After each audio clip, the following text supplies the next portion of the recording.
Okay. Good morning, distinguished participants. Welcome to this sensitization for our quarter 3 engagement with the sales. And we're really grateful for your time being here this morning. As we formally start, I wish to request my colleagues to open with a word of prayer. Let's believe and pray. Heavenly Father, we come before you this morning with thanksgiving. We pray for the activity ahead of us of this quarterly sensitization. We pray that you guide us to understand, for us to effectively implement this indicator and all those other activities we have lined up for this financial year. We pray for all the participants and the facilitators that they will be able to deliver the content and the participants will be able to understand. Guide us and protect us throughout this day, and once we accomplish this exercise, we will give glory and honor back to you. We pray this believing and trusting in your holy name. Amen. Amen. Thank you so much, Ronald. I think on behalf of Nakosti, I wish to take this opportunity really to thank you all for being here. Today we thought to engage the ministries and the various state departments that are implementing this critical performance contract target. And we are glad that you could spare your time from your busy schedule so that we can have this conversation this morning. Yes, this is meant for ministries and State Department, STI Mainstreaming Committee, and PC coordinators. But any other participant from outside this category, you're also welcome. We'll run this for the next 4 days. And the purpose of this is, of course, our commitment to ensure that we are able to have a conversation, we're able to address your concern, and more importantly, Nakosti as a specialized agency, as you're going to get to hear because of the day, that it's our role again to simplify these and to make it easy for implementation for our institution. So this morning, what we thought to have this discussion is as we are preparing to report for quarter 3, which will be due in a couple of few days. We are glad for what you've been doing, been responding, you've been reporting. And the essence of this conversation is that if we are able to have this discussion these mornings to make ease for your reporting. So in a nutshell, what I would say, this year, in the particularly implementation of this indicator, we have 2 various groups. And as you're seated in this morning, we do have these 2 sets of groups, what we call stream A and B. But literally, there isn't much difference other than what we call stream A. These are institutions that are developing their institutional STI mainstreaming strategy. And if you do have a strategy, you are finding yourself in stream B. These are the sub-indicator for this year. And for stream A, what you were expected to do. Of course, now we are already in the quarter 4. And that's why it's very important that we get it right now, because we only have 1 quarter to make this right, which is okay. It's enough for us to transact that. For stream A, all those who committed to be stream A, you expected by this point to have institutional STI mainstreaming strategy. And what you should be at this point is you should be implementing the already developed strategy. And that will constitute part of what you'll be reporting and part of the scores. For those who are in the stream B, you already have your strategy. And what we picked this year was 2 key strategic issues. And if you look at the thinking of the government is these are now more of output-led for impact. That's why they picked collaboration and partnership, one part, and the other aspect is technology development, protection, transfer, and commercialization. Very heavy, but we're going to break it down so that for yourselves as ministries and state departments, you're able to get to know what needs to be done. So in a nutshell, this is how the sub-indicators look for this financial year. And this now gives us our objective for what we need to do. We still need to continue with this conversation. Mainly, first is to give the requirements. What are the requirements? And of course, we do understand a lot of dynamics in our institution. The committee's membership keeps on changing. So that's why we thought it is important we transact these, that we share what are the requirements for the various committees as you sit in there on behalf of your institution, so that we're able to get it right. Secondly, we also want to, part of our commitment that we did as a specialized agency for the purpose of this indicator is that we need to build capacity through this virtual sensitization, in-person sensitization. But this is our commitment every quarter. We need to do this. And for this, we are now looking at Q3 because you have already done, you are preparing your reports. We thought this is the right time so that we're able to address any gaps that you should be having there, any challenges that you should be having in there as you do your reporting. Most also more important is we are using about 5 or 6 RSTI indicators. These are research, science, technology, and innovation indicators that you've been reporting every quarter. And perhaps we thought it is important we have this conversation again so that we agree and we get to know what are we looking for in so far as these indicators are concerned. And finally, we also want to deal with the issues of reporting. Yes, we do have a very elaborate reporting framework, various tools that we are using, and we go through all of that. So again, just to raise in the issues from your end so that we're able to get the issues. Are you having issues with the reporting system?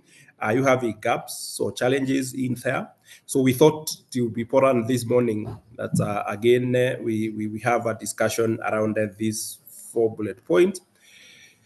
But mainly, this is our wish list, but we do wish to get more because from yourself, from your end, because you are the implementers.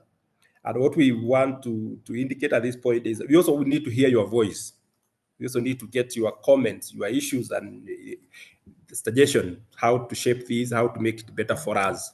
I think that would be the purpose for this transaction.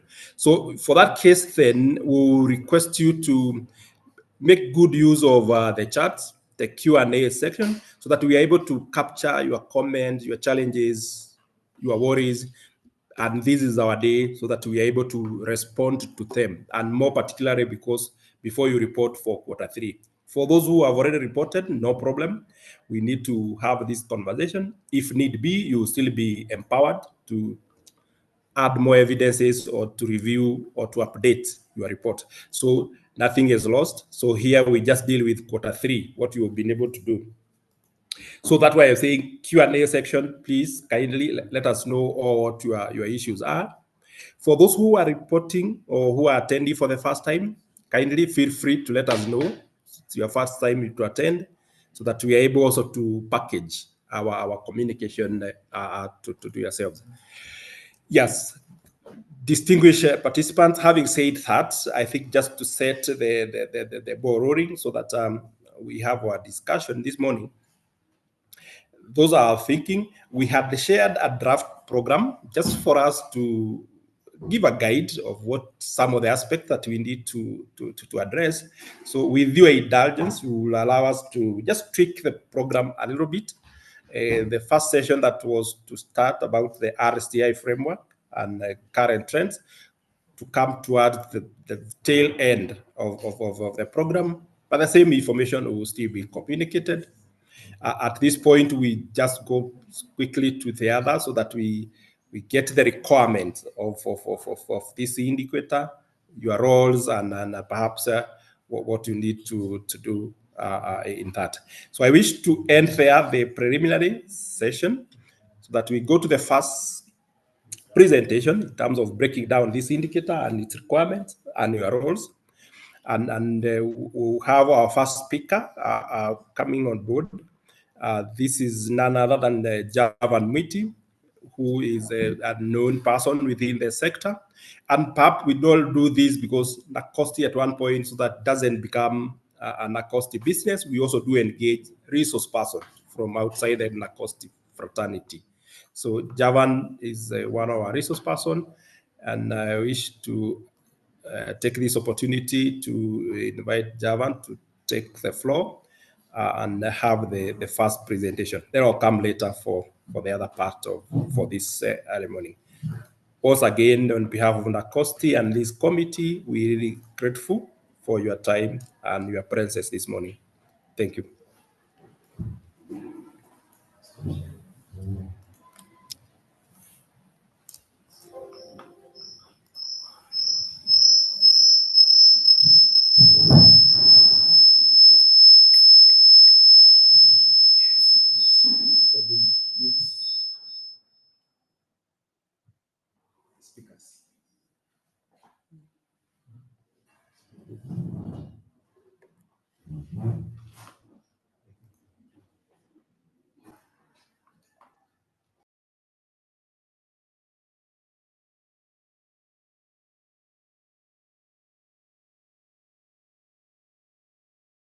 Thank you. Thank you so much, Dr. Gigi. Good morning, ladies and gentlemen.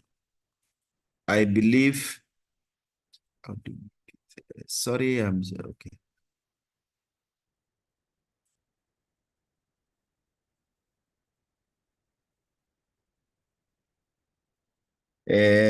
Thank you. Thank you. Thank you so much, ladies and gentlemen. Once again, I want to say good morning.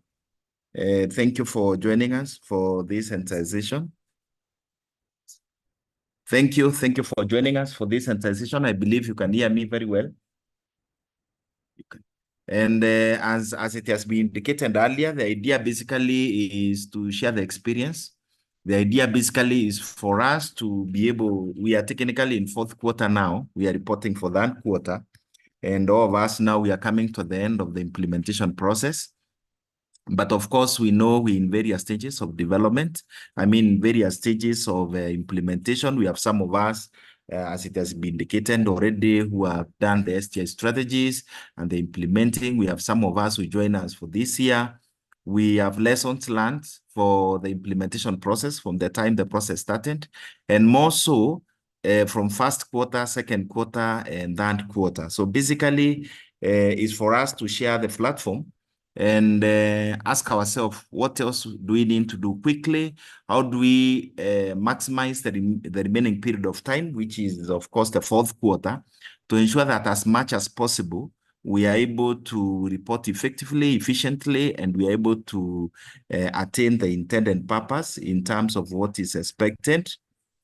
And as I engage you, I want us basically to look at it from what is the best practice in terms of implementation. What are the fundamentals that we need to have? Basically, having in mind that already we have done our first quarter, our second quarter, and now we are reporting for the third quarter, meaning that probably if we realize the activities that have been pending, then how do we approach those activities? For us to be able to do this, of course, we need to reflect back and look at the implementation process. We had this indicator last year, and many of us were on board. And of course, from 2021, 2022, 2022, 2023, that is from 18th cycle, 19th cycle, and 20th cycle. And of course, the current cycle that we're implementing of 2024-25. Of critical is that we, of course, as you know very well, we have already done the bit of the last two quarters. So basically, what we need to take home now is basically asking ourselves, what are some of the gaps that we need to quickly close? What are some of the areas that we need to address and all that? And probably what are the roles? Again, we emphasize the roles of who should be doing what so that we are able to do what is expected. Quickly, the main intention and purposes, again, is to connect us back to and orient us back to the expectations. We had expectations. We entered in this PC from first quarter. I mean, from the year 2024, 2025, that was 1st of July last year. And many of us still are in the process of ensuring that we get our gains. If, for example, we have developed the STI strategy, we have appointed the focal person and champions, basically to look at it from a wider perspective and ask ourselves, what are the main areas that we need to take care of? And as we think about that, we basically have to look at the main requirements of the indicator, where we come from in terms of what we have been doing, and remind ourselves basically what will be the role of NACOST in the process and your respective role as an MDA. NACOST is supposed to develop the indicator, which they have already done, receive and analyze and provide feedback to you. And this, of course, happens on quarterly basis. But the expectation is that as you do the entire cumulatively up to the fourth quarter, then they will, of course, cumulatively you'll be analyzed and evaluated based on how you have been able to perform. Very important, you must always comply with the timelines. For example, next week, by 15th next week, we're expecting to have reported. And this is critical again, because as we say, the guidelines are very clear. You'll be penalized in case you don't comply with the timelines. Timelines, again, are part and parcel of the evaluation process that is done to give you your score. Providing technical support for MDAs as they are doing today. Again, this is ideally is supposed to help you on quarterly basis to be able to fill the gaps and do what is expected and address any gaps that could be there. Assess the performance. I've talked about it, and of course, at the end of it, after the final list. Why STI? That has been canvassed. But again, I want to take you back. As you report for the fourth quarter, I mean for the third quarter, and meaning with fourth quarter to be reported, always you must go back and ask yourself, these reports are all, whatever you are reporting is purely anchored within your core mandate. All the objectives that you develop through your various strategic plans. Again, the reporting within the core mandate where the indicator is anchored, indicate that clearly you have a very bigger role to ensure that you sufficiently and adequately cover the expected areas. If you look at the indicator and that during reporting that you'll be taken through that, but you realize that the indicator basically cut across. It cut across within your mandate, within what you're supposed to do. So when it comes, for example, in terms of implementation, and implementation is being checked now when you are reporting for the third quarter in terms of what you have attained, the question will be how much of what was committed, either in the work plan, and basically in your STS strategy, or as you develop your STS strategy where you have identified specific areas for implementation. What is the best practice? As you report, basically it will be a very good idea to liaise with your various performance contracting coordinators within your respective areas, so that as they report widely, and as you do your report captures the expected areas that were captured. That will be very, very important. The relevance, again, as you report, it will be very, very important to realize that basically the indicator captures your entire mandate. You are reporting within your entire mandate, and within it then, for example, when it will come to filling the various tables from table 1 to around table 7, you realize most of them, again, they're interrogating the process of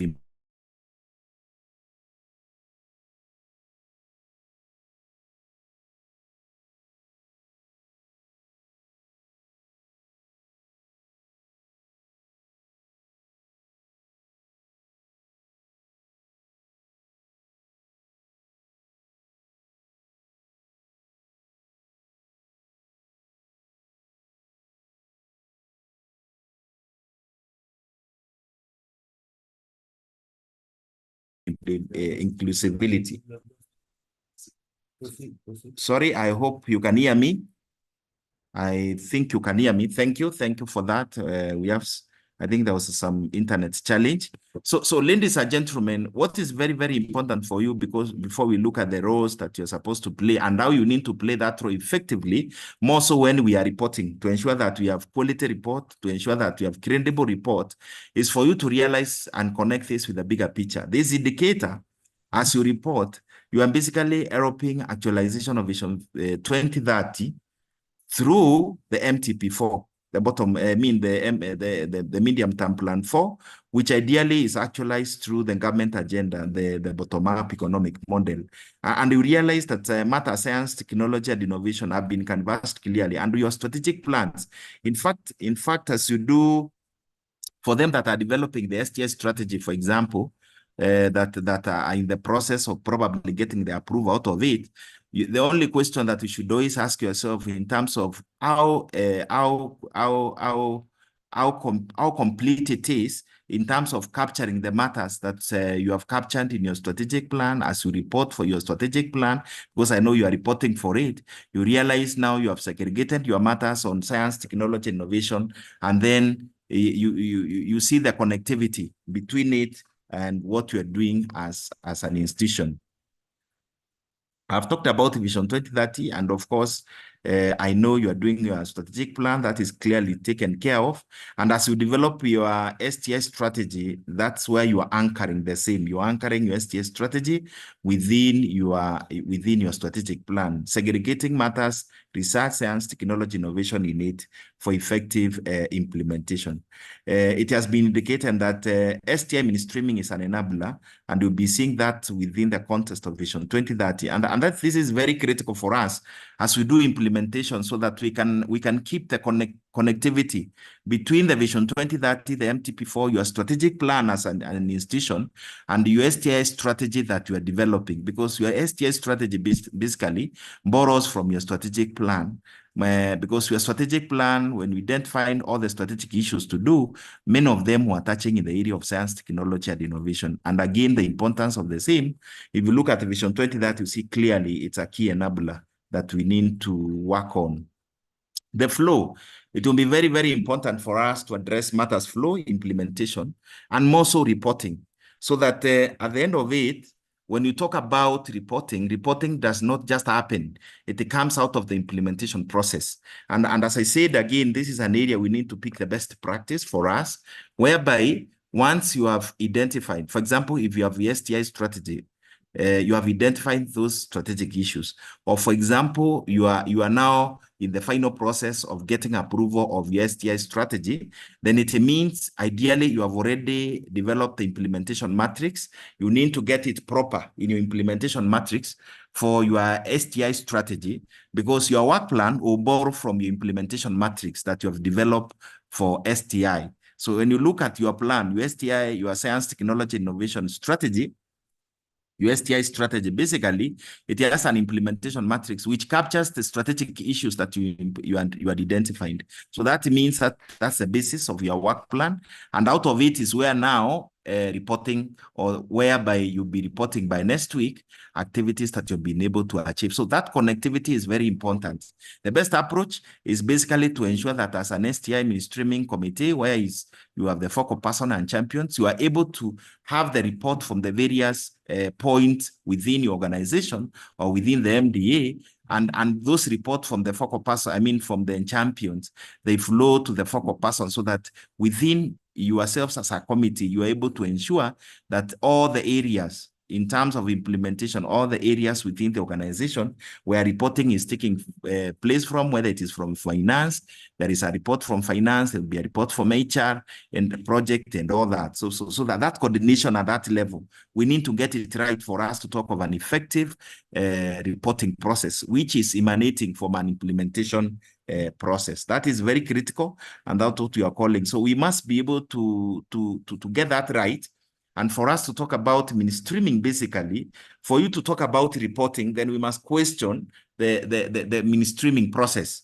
Did we effectively get it? Were we able to cascade accordingly? Were we able to cascade the activities? Because these activities will happen within the entire organization. So when we look at when we look at the process of mainstreaming, then the question that we should be answering is, how effective and efficient have we been able to cascade? How effective and efficient are we getting report from the various points within your institution? And that's, of course, we realize is the role mostly of the champions. How effective are the champions to ensure that they are getting the right report?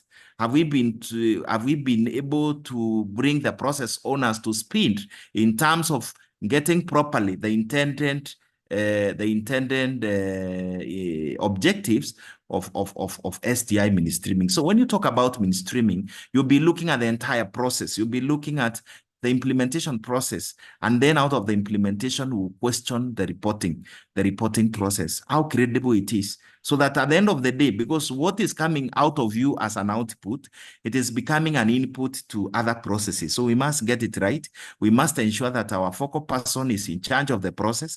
We must ensure that the champions are able to completely bring the information to the process owners. If, for example, to finance, you must, the focal person or the champion at that particular time, that unit must ensure that the finance officers or other officers who are reporting for these indicators have the right information. For that to happen, you must have a very clear flow. You are borrowing this from your performance contract. It's already within your PC. You have your strategic plan, of a master list. For many of us who operate from the master list perspective to a strategic plan. But the most important thing before we talk about reporting is just one small step out of an entire process of mainstreaming, which we must get right. We must ensure, to many of us who have implemented 9001 2015, clause 4 of the standard is very clear to many of us who have implemented that we must keep the relationship between the output and the input in terms of ensuring the requirements are met. What we are saying is that as you get information from one process owner, from one department to the other, we must ensure that information is credible. It reflects what we started by saying, the objectives and what was agreed upon in terms of commitment. So basically, when you talk about mainstreaming, it's an entire process. You mainstream it within an organization that has many other processes that are taking place up to the point where we do the evaluation. So I believe we're able to get that right. We're able to share today experiences on how to do it most effectively, most efficiently, and how we're able to deliver on that.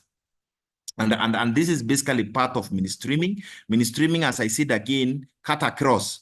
It will speak to our strategic issues. It will speak to our goals. It will speak to our KRIs, which of course have been now borrowed to establish our STI strategy. It will speak to our objectives and the low-level areas of strategies and activities. We must get this right, because for you to be able to effectively address your work plan, for you to be able to do what is expected to be done, then it must happen within this scope. And this is very, very critical. This is your PC. Basically, if you look at the core mandate of your performance contract performance criteria, basically you realize the core mandate takes 65. And out of 65, this is where our indicator falls. The indicator on STI mainstreaming. But maybe out of curiosity, and it's good for the focal person and champions to thoroughly understand this, that we have talked about the core mandate. But when you look at it before you arrive at the core mandate, you're addressing financial stewardship and service delivery. Of course, at service delivery, we are talking about the impact of STI mainstreaming. What impact is it having? And that we realize under it, we have digitalization, we have matters business, process engineering, because that's where you need technology, you need science, technology, innovation. You'll either be doing technology, you'll either be doing innovation to make things happen, to undertake business process engineering. So look at it, apart from it being STI mainstreaming, an indicator under core mandate, but come back to the service delivery and ask yourself, what is the role of RSTI under service delivery? Because service delivery is where Wanjiko is where the Kenyan is in terms of receiving the service that you're offering. So if you look at even the plan on how your performance contracting matrix is set, it's basically set in such a way that what you're doing under core mandate is feeding to the impact, to the outcome, and the outcome and the output that Kenyans, yourself as an internal customer or external customers, all of us benefit. If you look at the financial stewardship again, we have around 3-4 indicators there. If you look at all of them, they are basically addressing matters money. Where do you need money? When you look at this indicator again, you are formulating it again within your core mandate again, where you have your programs and activities, which you need to budget for in terms of ensuring you completely allocate resources for it. And remember, in one of the table, you'll be talking about R&D, research and development, the allocation of at least 2%. This is again budgetary allocation. So we should be able to see this bigger picture from, in other words, we'll be asking ourselves the role science, technology, innovation in terms of mainstreaming is taking place in the entire process. And when we look at it that way, then of course, that gives us a lot of advantages. Quickly, so in terms of impact, the indicator, of course, since the time of implementation, it's good for you to have this information because you appreciate also the role that you are playing. Sorry for that. The role that you are playing as a focal person and a champion, and you connect this with the impact across MDAs. And you realize that since the implementation of matter, science, technology, innovation, there is a lot of impact in terms of us cascading, in terms of us having the ability to connect between STI mainstreaming and the other activities we do as an organization. I've given a very good example. When you look at the criteria, the performance criteria on service delivery, basically it measures the impact of everything else that you're doing across as an institution. And we have agreed that it did matter, science, technology, innovation inform. We must be able to have technology. We must be able to innovate. We are doing a lot of automation processes. We are doing a lot of digitalization and all that to help us achieve that. So basically across, there is a lot of impact on the same. And number two, maybe as I summarize on that, there is a lot of output, STI related output. And I will connect you with the online tool that we are doing for Public Service Commission. You have realized one of the two metrics that have been introduced. The metric number one is on innovations. The metric number two is on commercialization. That tells you the impact of STI mainstreaming. You can clearly connect. Look at productivity mainstreaming. When you are identifying the metrics under productivity mainstreaming again, you realize that most of the metrics are actually speaking to research, science, technology, and innovation. So basically, there is that impact, and I think that is very, very important. Quickly, I'll talk about you as a focal person and then champion. It is a requirement. It is now a mandatory requirement for you to implement the indicator. You must identify a focal person and a champion. Let's go back to the focal person. The focal person basically ensures the overall coordination. Again, when you talk about overall coordination, not only for this indicator, for the STI mainstreaming, please always look at the bigger picture. You must be able to look at the entire implementation process of your PC, for that matter, of your strategic plan, for that matter, and play a very critical role to ensure that you're able to segregate matters, science, technology, and innovation within either your STI strategy or within the work plan or the implementation process. You are the guiding light. You are the one who helps the organization to ensure that it did matter, science, technology, innovation. You are the one who emphasizes the role. You are the one who should be able to go to Vision 2030 and clearly indicate that STI basically is an enabler number two. You must get it right. You must be able to look at MTP4, which every MDA is implementing, and connect with the role of STI within MTP4 implementation. Look at the 5 pillars of better, and you are able to connect to help the institution quickly to segregate matter, science, technology, innovation, so that you're able to successfully do that. So when you do that, basically you cover the entire expectation. Provide necessary support at all levels, plan and ensure sensitization and capacity building like what we have today. It is your responsibility to liaise within a cost. It is your responsibility to ensure that there is enough capacity building and sensitization across the MDA. You coordinate that. That is the role. Quickly, development and implementation of STI strategy. As I said, this is a critical document. As you develop this document, connect it with other documents in the institution. From strategic plan, you cannot have STI strategy that is not speaking to your strategic plan. Your strategic plan is borrowing directly from MTP4. So basically, you must ensure that clearly all those matters that needs to be done within that scope, they are clearly taken care of. Establish and implement monitoring and evaluation. We are saying monitoring and evaluation is a end process. It's a continuous process and an end process. So we must get it right so that the output-input relationship that must be maintained, we are able to take care of that. Promote collaboration and partnership. This is already for stream B, already you find this is an area that you need to be addressing. Again, it is the role. The focal person plays a very critical role to promote collaboration and partnerships. Promoting STI business processes and ensuring finally quarterly and annual reports, quarterly reports specifically, like the report that you're submitting next week. It is the responsibility of the focal person to ensure that the report is submitted as it is expected. The qualification, and this cut across, you should be either in top or mid-level management for obvious reasons, for you to be able to move these things. But critically, at least someone who is conversant with matters, research, science, technology. You can be trained in this, but of critical is that you should be around that level of management, of course, to ensure that there is the flow. I started by taking you through the implementation process in terms of mainstreaming. For that to happen, it is cutting across the institution. So you must be someone who is able to manage that from an institutional perspective. Champions quickly. Focal person, before I close on focal person should be one in the institution. And when the focal person and champions come together, it becomes the chair of your institutional STI mainstreaming committee. So the rest are champions. Champions can be 1, 2, 3, depending on the institution and the need that you want to address, so that we effectively and efficiently and adequately cover the entire institution. So you ensure as a champion day-to-day implementation. At your lower level, you'll be appointed to be a champion, probably in finance, probably in HR, whichever the area. You ensure that happens and you do it within your area. You facilitate cascading. Cascading is critical. Cascading is the language of mainstreaming.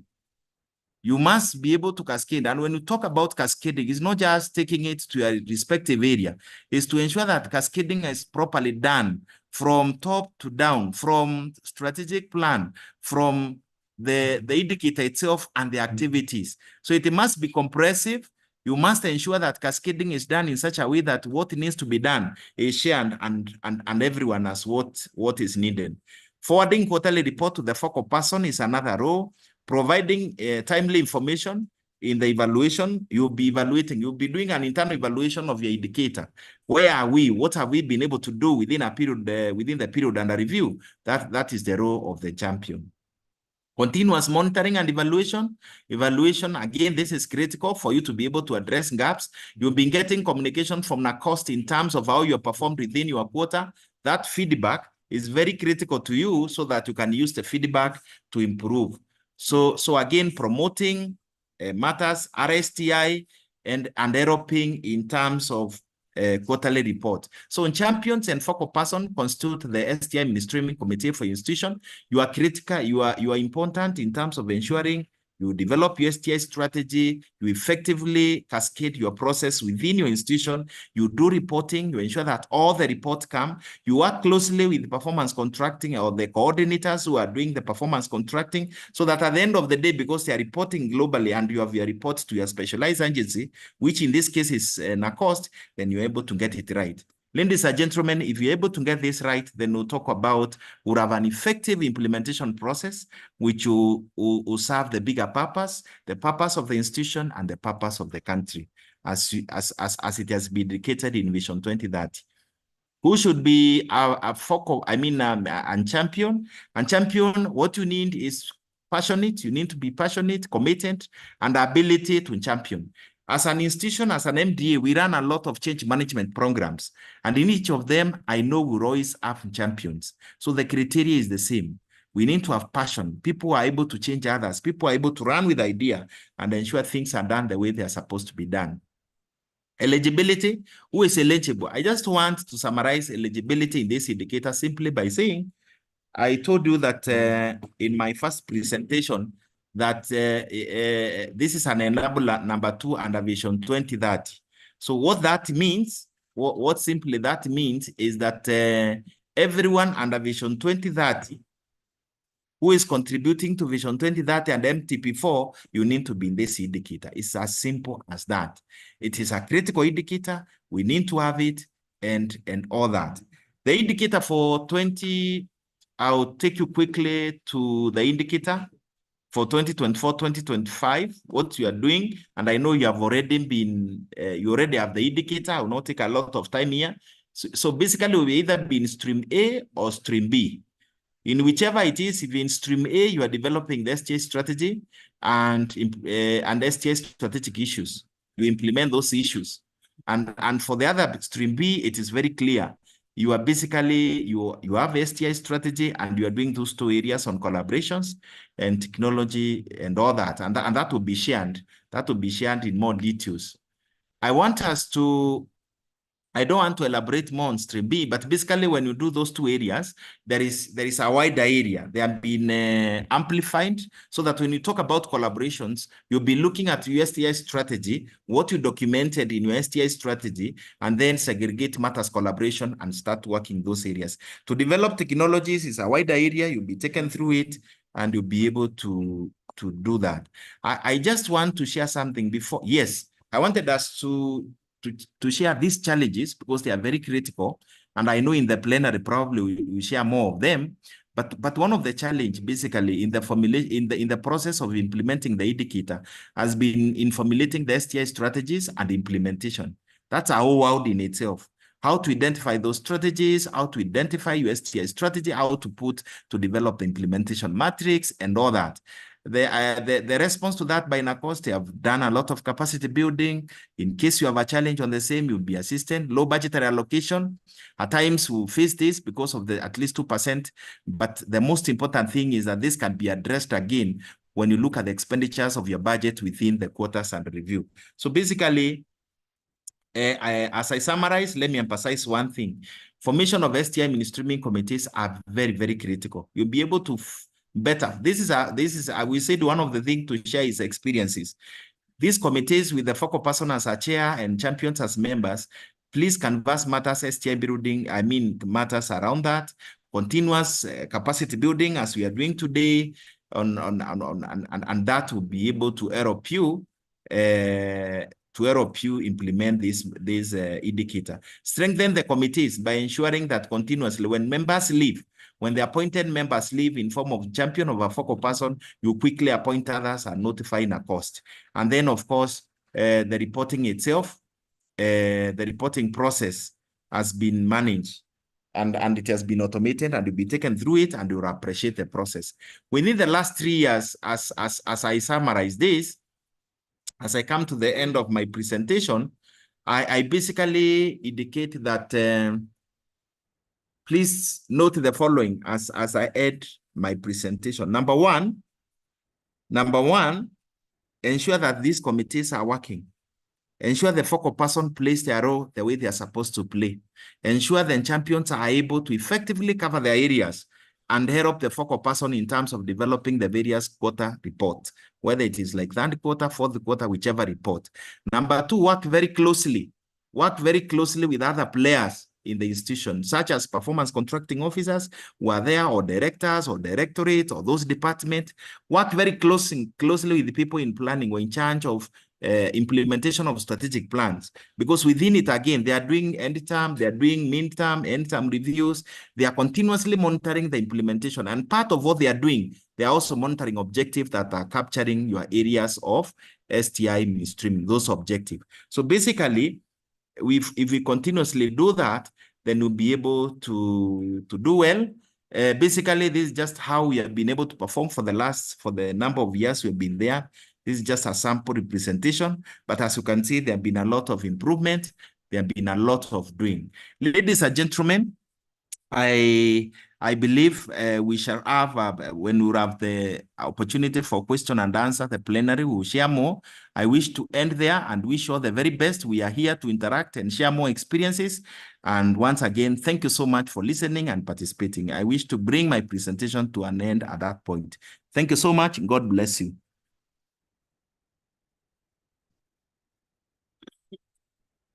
So at this juncture, Thank you, ladies and gentlemen. Back to you, Dr. Ngigi. Thank you so much, Javan. For laying the basis for these presentations and for this exercise. And it's very important for us to really appreciate the role of these important committees.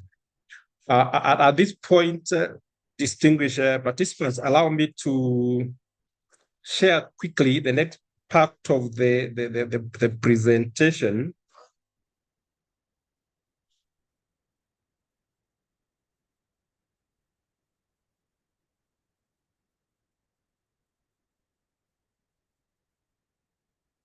Are you able to see my screen? Yes. Okay. Okay, great. Quickly, I would wish to invite you for this.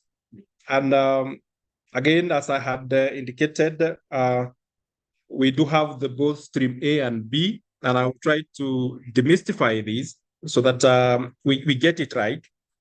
What we mean by this, but importantly is just to break this indicator into a better and more implementable version, just for us to appreciate what Javan was indicating in terms of the sharing the experiences and the journey that we are walking. For you to appreciate, end of last year, we had 318 MDAs participating in this. To us, this is a huge contribution that we are very grateful that this is happening. And out of these, 73% of youth have already developed their STI institutional strategy for mainstreaming STI. And this is a group we are calling Stream B, sorry. And 27% of our institution have yet to develop the STI mainstreaming strategy, what we are calling Stream A. So this for us is a success story because this is how we are able to domesticate and institutionalize STI mainstreaming in our programs and our activities. This is a journey that we are working together, and we want to really appreciate. One of the other story that we really want to share as a success story is around how we want to really take care of our intellectual property assets in our institution. We do have at least 47 of our institutions, the 318 who are participating, who already have their institution IP policy.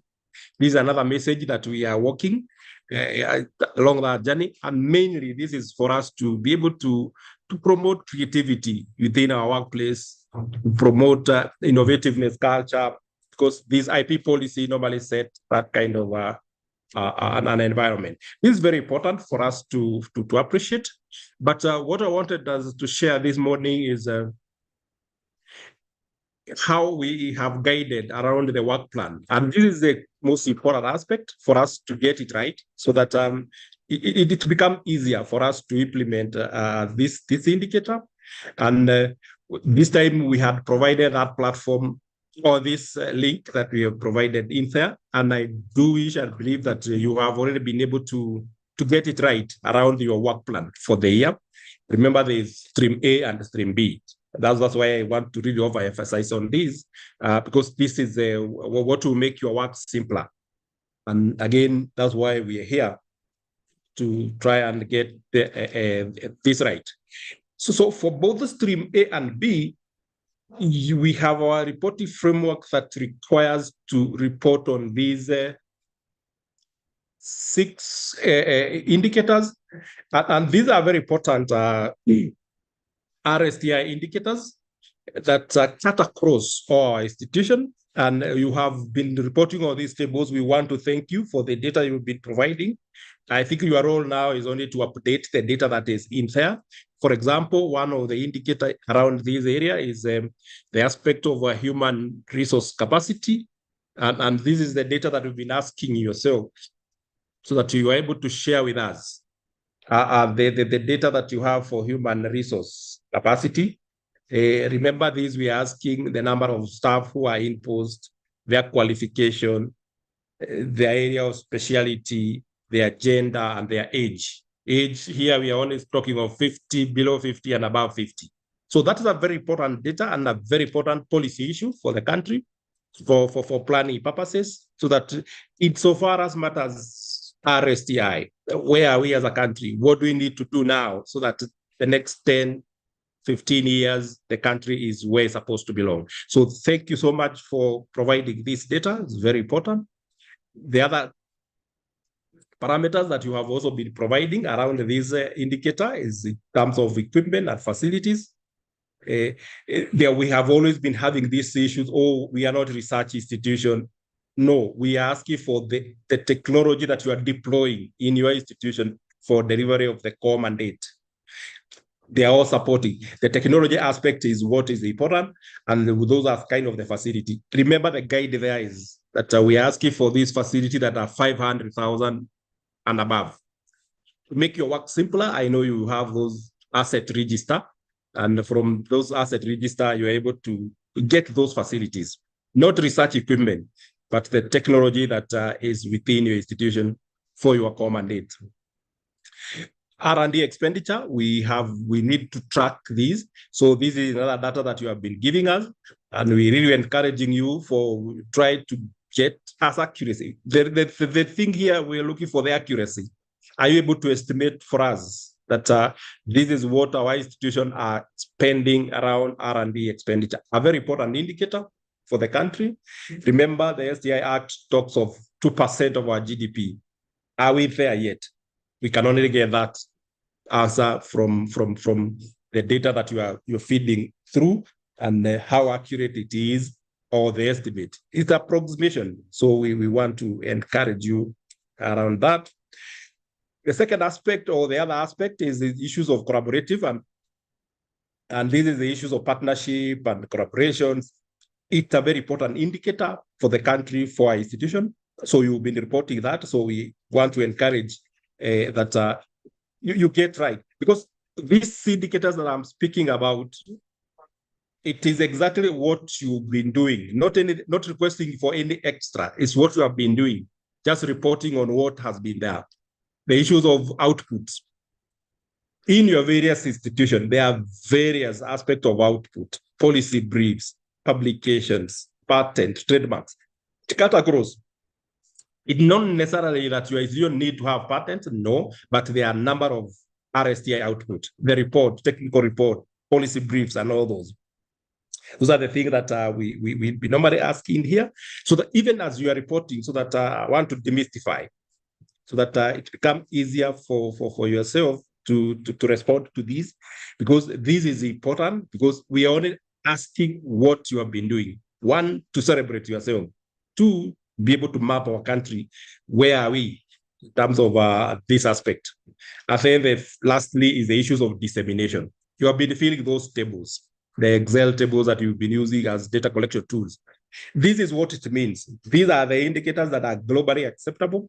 Even when we are mapping our country in terms of global competitive indices, this data is able to be mapped in there, and you're able to make your contribution that Kenya is ranked where it belongs.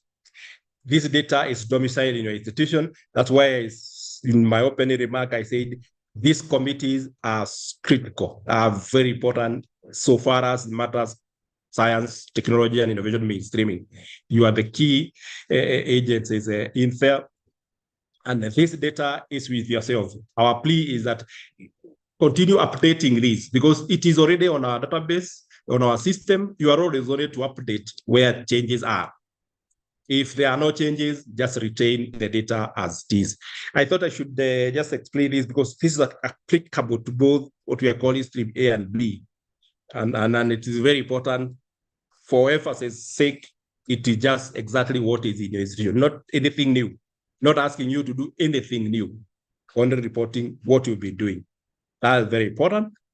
So quickly, allow me now to focus on the other sub-indicators. Other than those reporting, then there are these sub-indicators. What I had said, stream A, And what are qualified? Who are the stream A? Those who, by the beginning of the financial year, they didn't have STI mainstreaming strategy.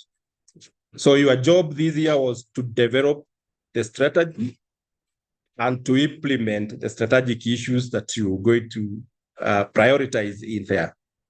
I do hope those who are in the stream A, you've been able to walk this journey, but we still have an opportunity to see what can be done.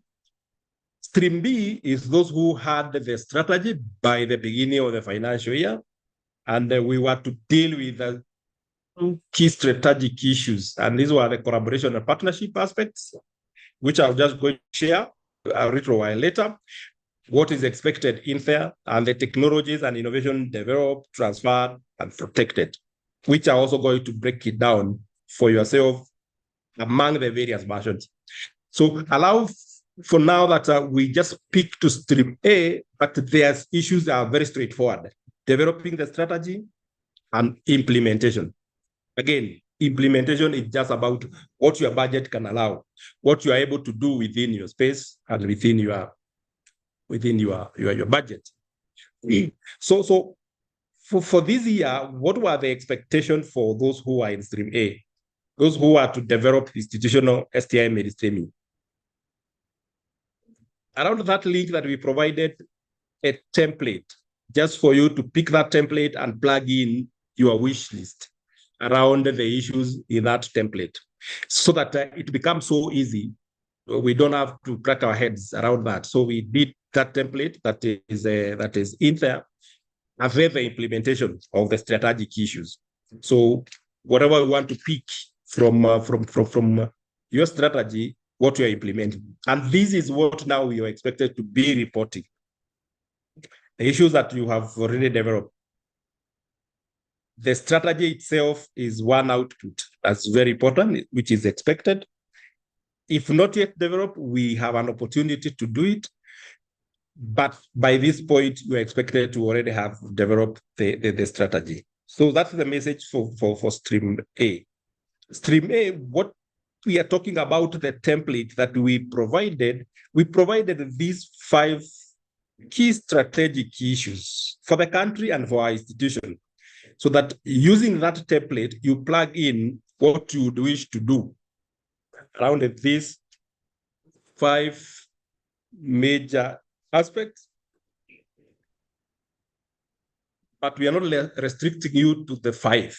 You can still add some more. But 5 are only for the purpose of the performance contract. But for your institution, there are more other aspects that you may consider as key strategic issues. So what we need, and those who are in stream B, when you did your strategy, we had 8 strategic issues. Nothing is lost, just a combination of these to make it more precise.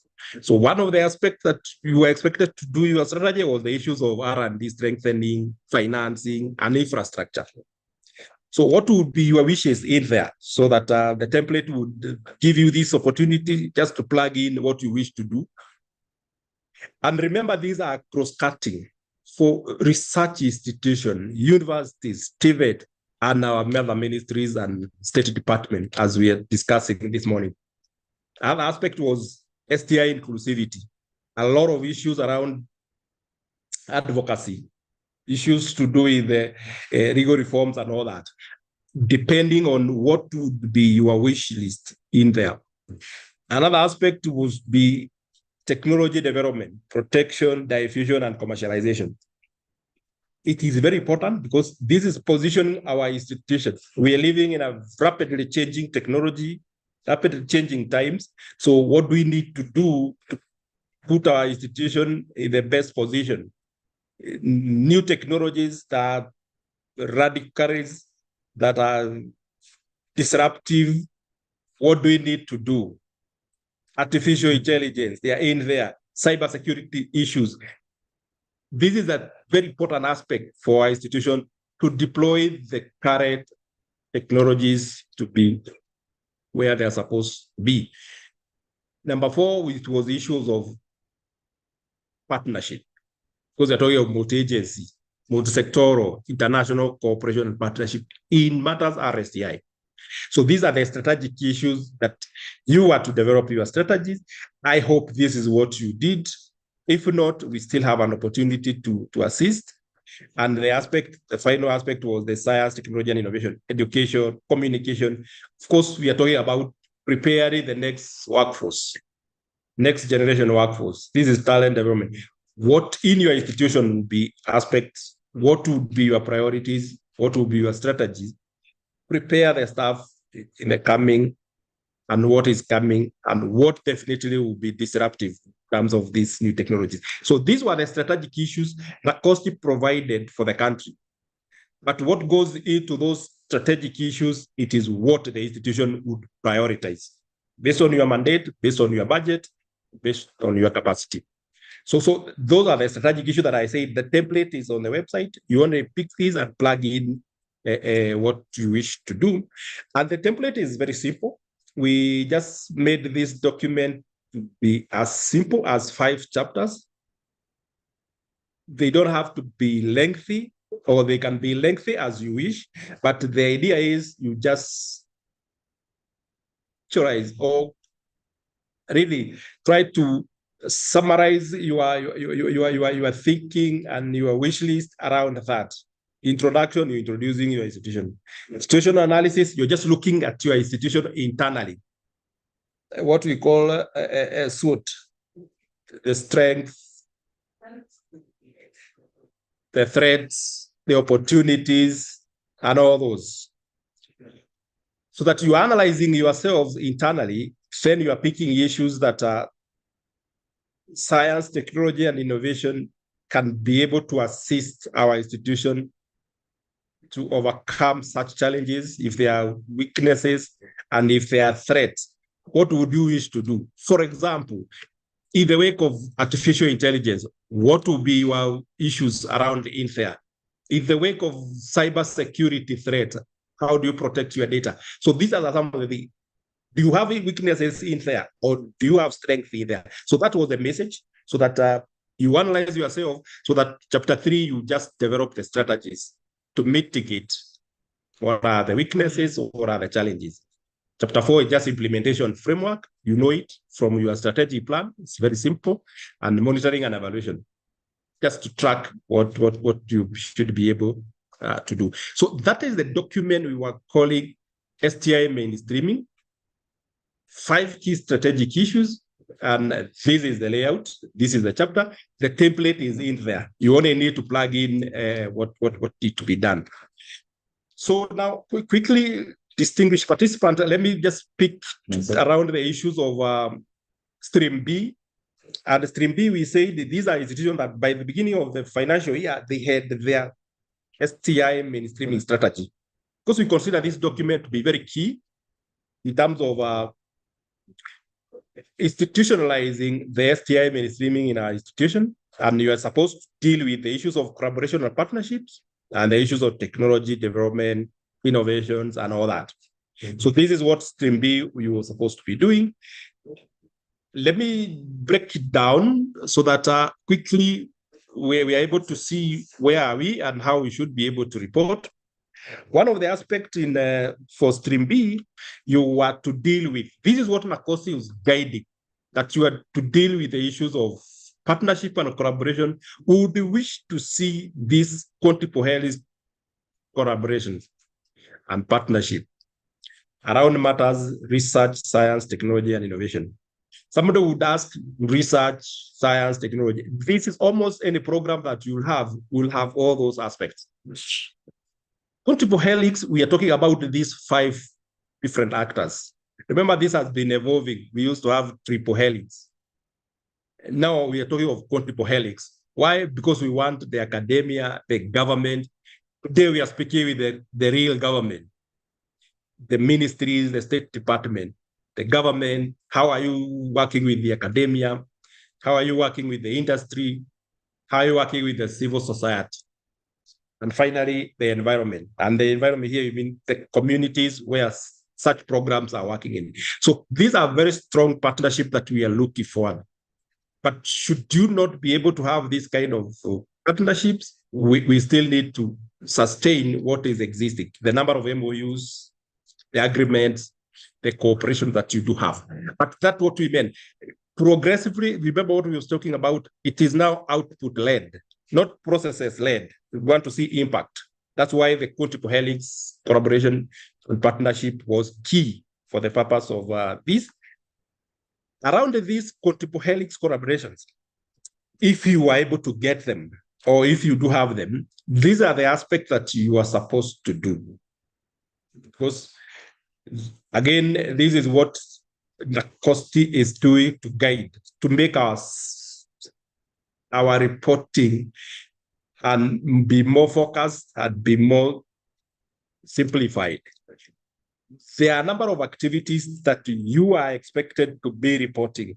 One, for example, for those who have engaged before, you have seen how we are going through this stakeholder analysis. It's very simple because it's for you to identify who are your potential collaborators, partners around matters to do with the research, science, technology, and innovation.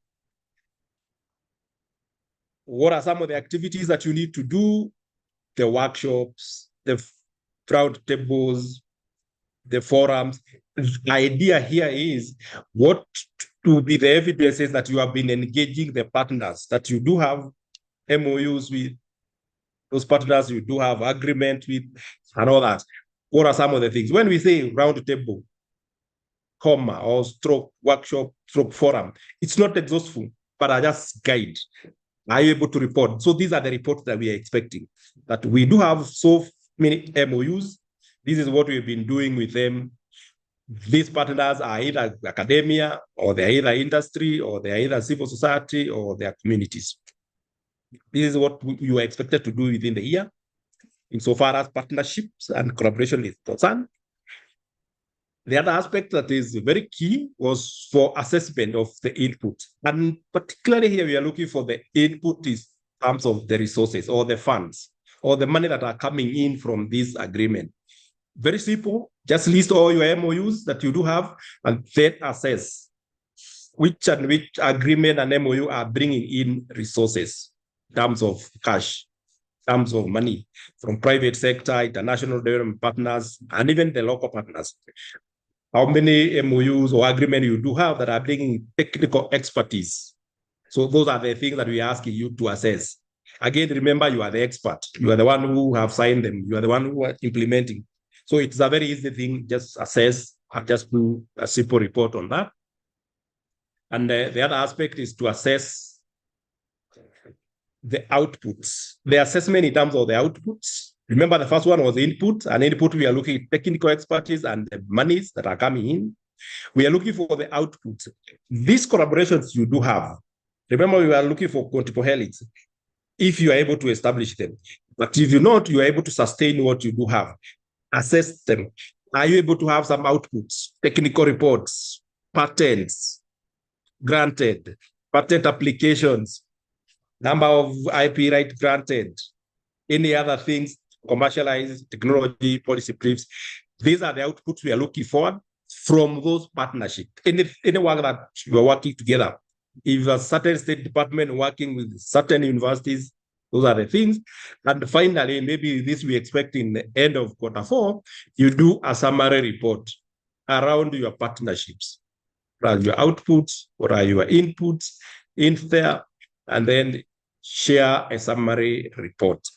And these are the things that in our work plan, those who have done their work plan proper in our system, all these things are listed in there. Your role was only to tick at which quarter, at what point would you wish to do them. I've seen most of you are putting them Q4. You are loading everything in Q4. No problem, but you are working yourselves. So our work plan was very flexible, so that for you is to tick. Stakeholder analysis, we are going to do it Q2. This assessment and summary report, we're going to do Q4. That is what our plan meant, so that you don't even have to type anything. Just log in there and tick the boxes. Where would you wish to do it? When you are reporting like Q3, the system is going to prompt that you had said this Q3, so just upload the evidences. And we have said the evidences here is they are just in form of reports. Okay.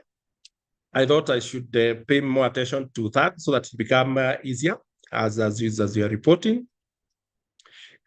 Allow me now to deal with the part 2 of these for stream B. Part 2, you are to deal with the issues of technologies, innovations, commercialization, and all those transferred.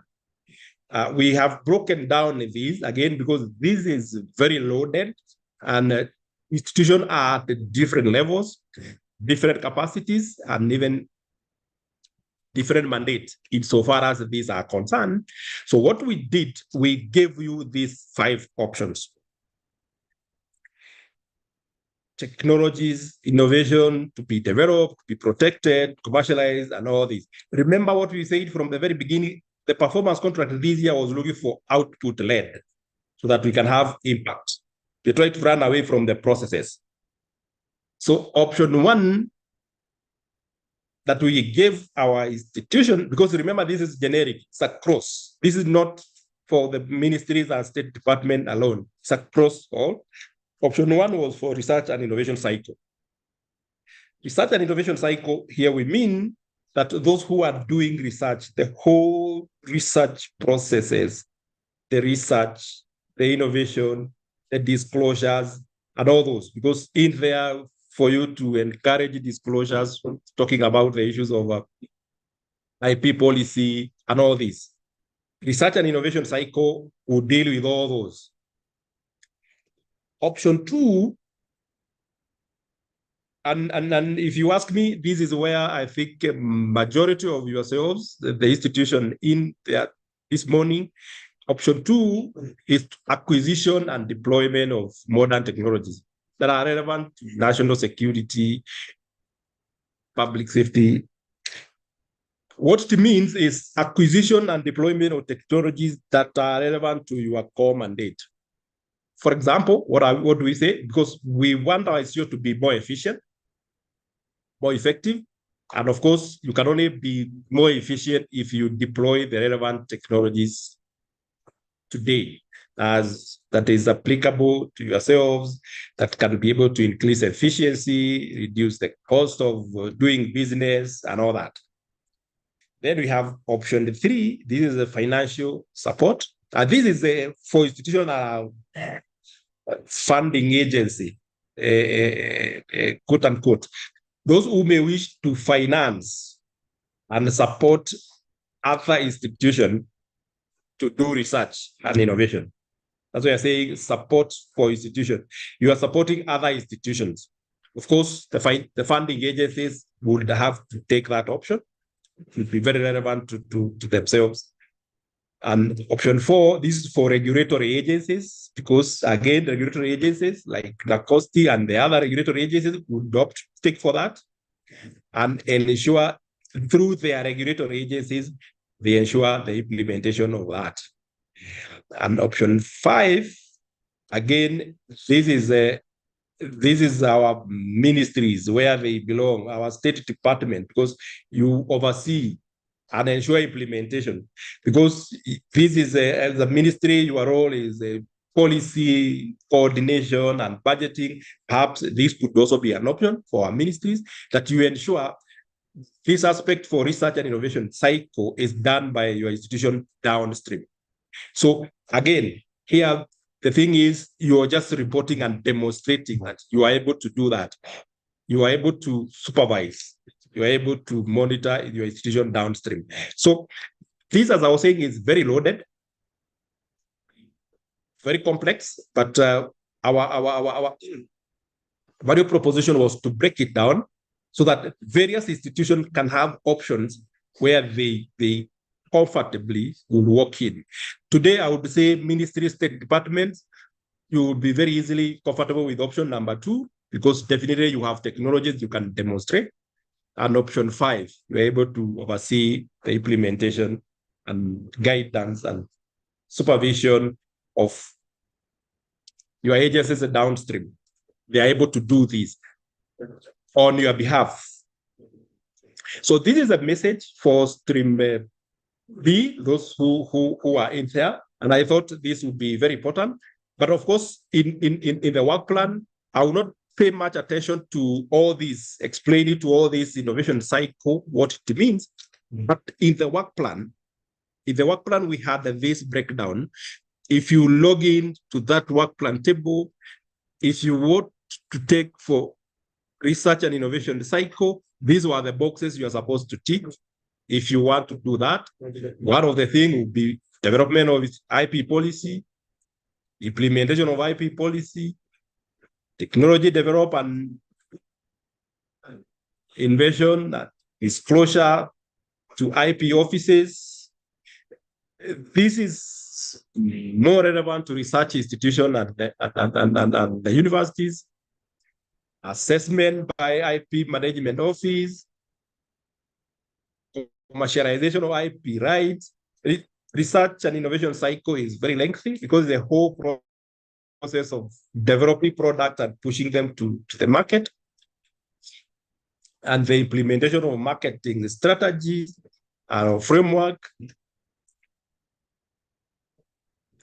Such innovation cycle again will still involve licensing products for commercialization, because this is our major weakness, that we are not able to monetize all these IP rights that our institution do have. The option could be licensing. They're able to be licensed. All these were boxes that if you opt for option 1, research and innovation cycle, you tick the boxes of what you are able to do within the year. There are those who will be able to develop incubation hubs, and of course, the reporting and assessing the revenue streams. Stream A, that is option A.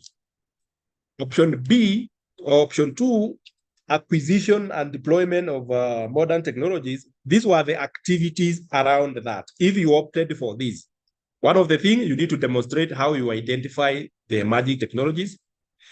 Definitely, that is to do a simple analysis so that you are able to identify what is relevant to yourselves.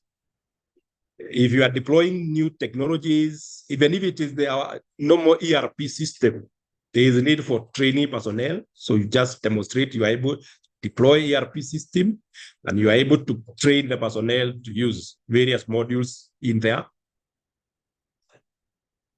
You are able to demonstrate from the budget aspect, you're able to assess the investment, financial support for the acquisition of that. Was it within your budget? Was it budgeted for, and all that? Contracting external firm or research institute to develop technologies for you. Yes, other institutions will contract others to do on their behalf. You normally have these contracts that you engage these external firms to deploy technologies and the likes. Direct purchase. Again, what we're asking you, because now you are reporting, the thing is, if you chose this, you need to upload the evidences that this was purchased within the year, and within your budgeting capabilities, and creating an enabling factor for successful. Again, the issues of why you to reconfigure, restructure your facilities, your equipment, and the likes, and the training. That is much to do with the technology acquisition. And lastly, the other option was financial support. Financial support, we say this is just deciding, as a ministry, we are going to support, we are going to fund other institutions to undertake research and innovation cycle. Or finally, to oversee the implementation. Exactly what I was just saying, that the other option to opt is that one. So, ladies and gentlemen, I thought we should have that conversation around those aspects for both stream A and B, and your specific aspect. And then the reporting, remember, is quarterly. We have the reporting portal. That is the reporting portal that you do have your credentials to report. And the message here, they are quarterly, and our timing for this was that we are able to have this conversation before you report, so that it becomes clear, it becomes simpler for you to be able to take care of that. So thank you so much, ladies and gentlemen. Let me bring an end to that second presentation of the day.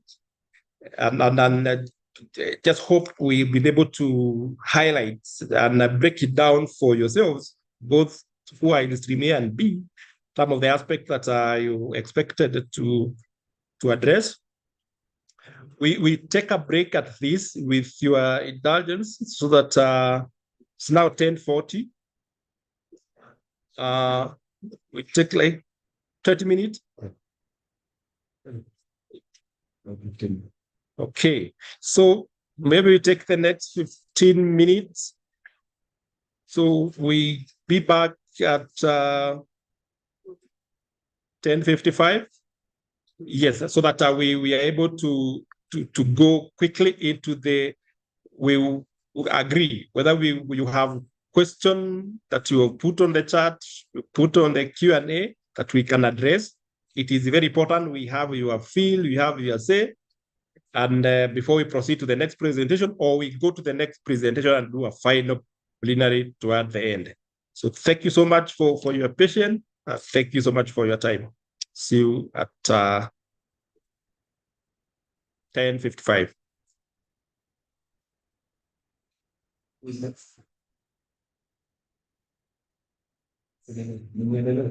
Hmm?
Good morning.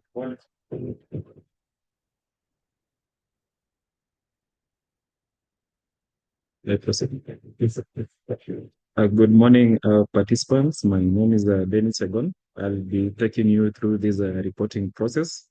As NACOSTI, we have tried to digitalize the process to streamline the workflow of reporting. Also, the aspect of enhancing service delivery in this also we have taken care. So I'll take you through the online reporting link, and probably to give a quick overview, I'll share the reporting link. Many has been asking, how do I access the reporting link? And also show you how to check on the guidelines or the requirements for this PC indicator on STI mainstreaming. How to ask for online support if you're experiencing any challenge is also where we'll have a session on it. How to log in to the system. How to view the MDA user ID for the purpose of logging into your accounts, filling the MDA profile, preparing the annual work plan. Work plan basically should have been done during the first quarter for those who haven't done. They're now submitting the quarterly reports or filling the quarterly returns on STI mainstreaming. And lastly, checking on your reports. So allow me to share my screen so that we can proceed with the session.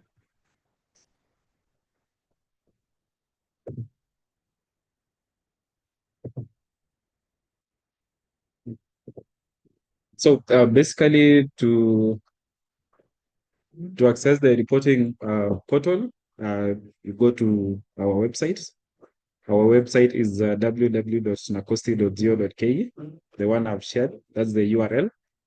Once you access the NACOSTI website, at the top of the menu, we have about 7 menus: home, about us, program, service, resource, PCMDS, news, contact. But my area of focus will be PCMDS.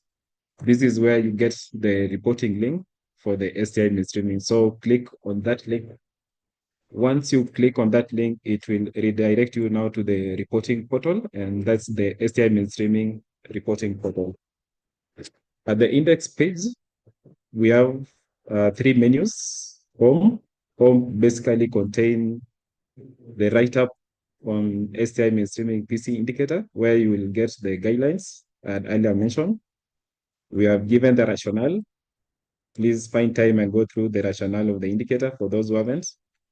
Eligibility, who are eligible to implement the STI mainstreaming.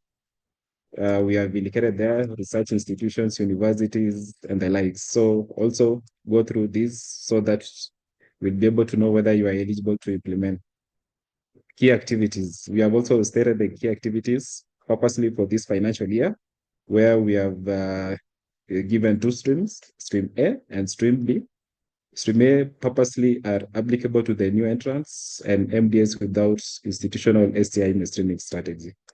And for them, they require to implement 2 sub-activities. That's to develop the STI mainstreaming strategy and to implement, and now to do the implementation of those strategic issues within the STI strategy.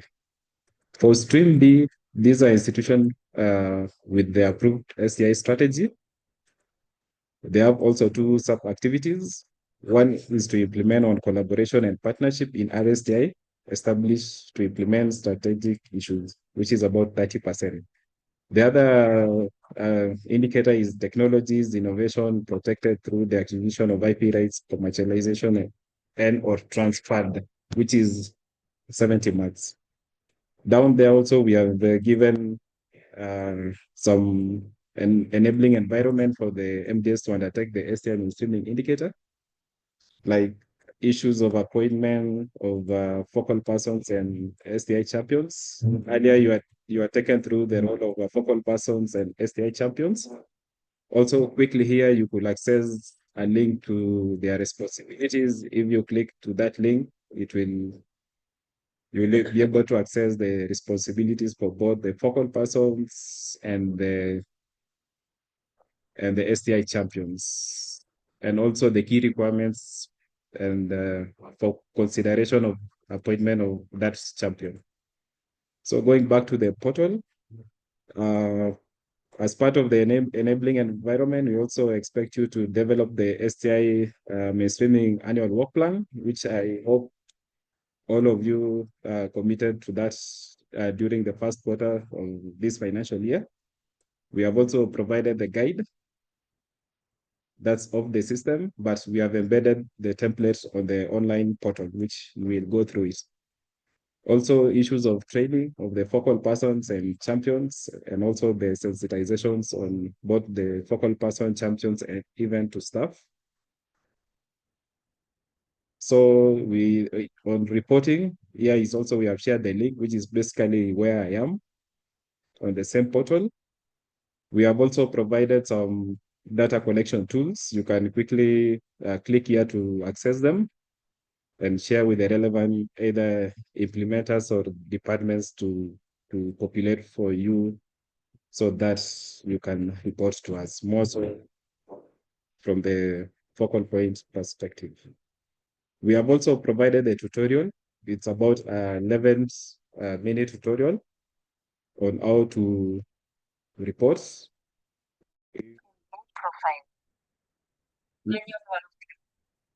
If you have challenge, you can also try to check on this video. It's basically a detailed step on how you do the reporting.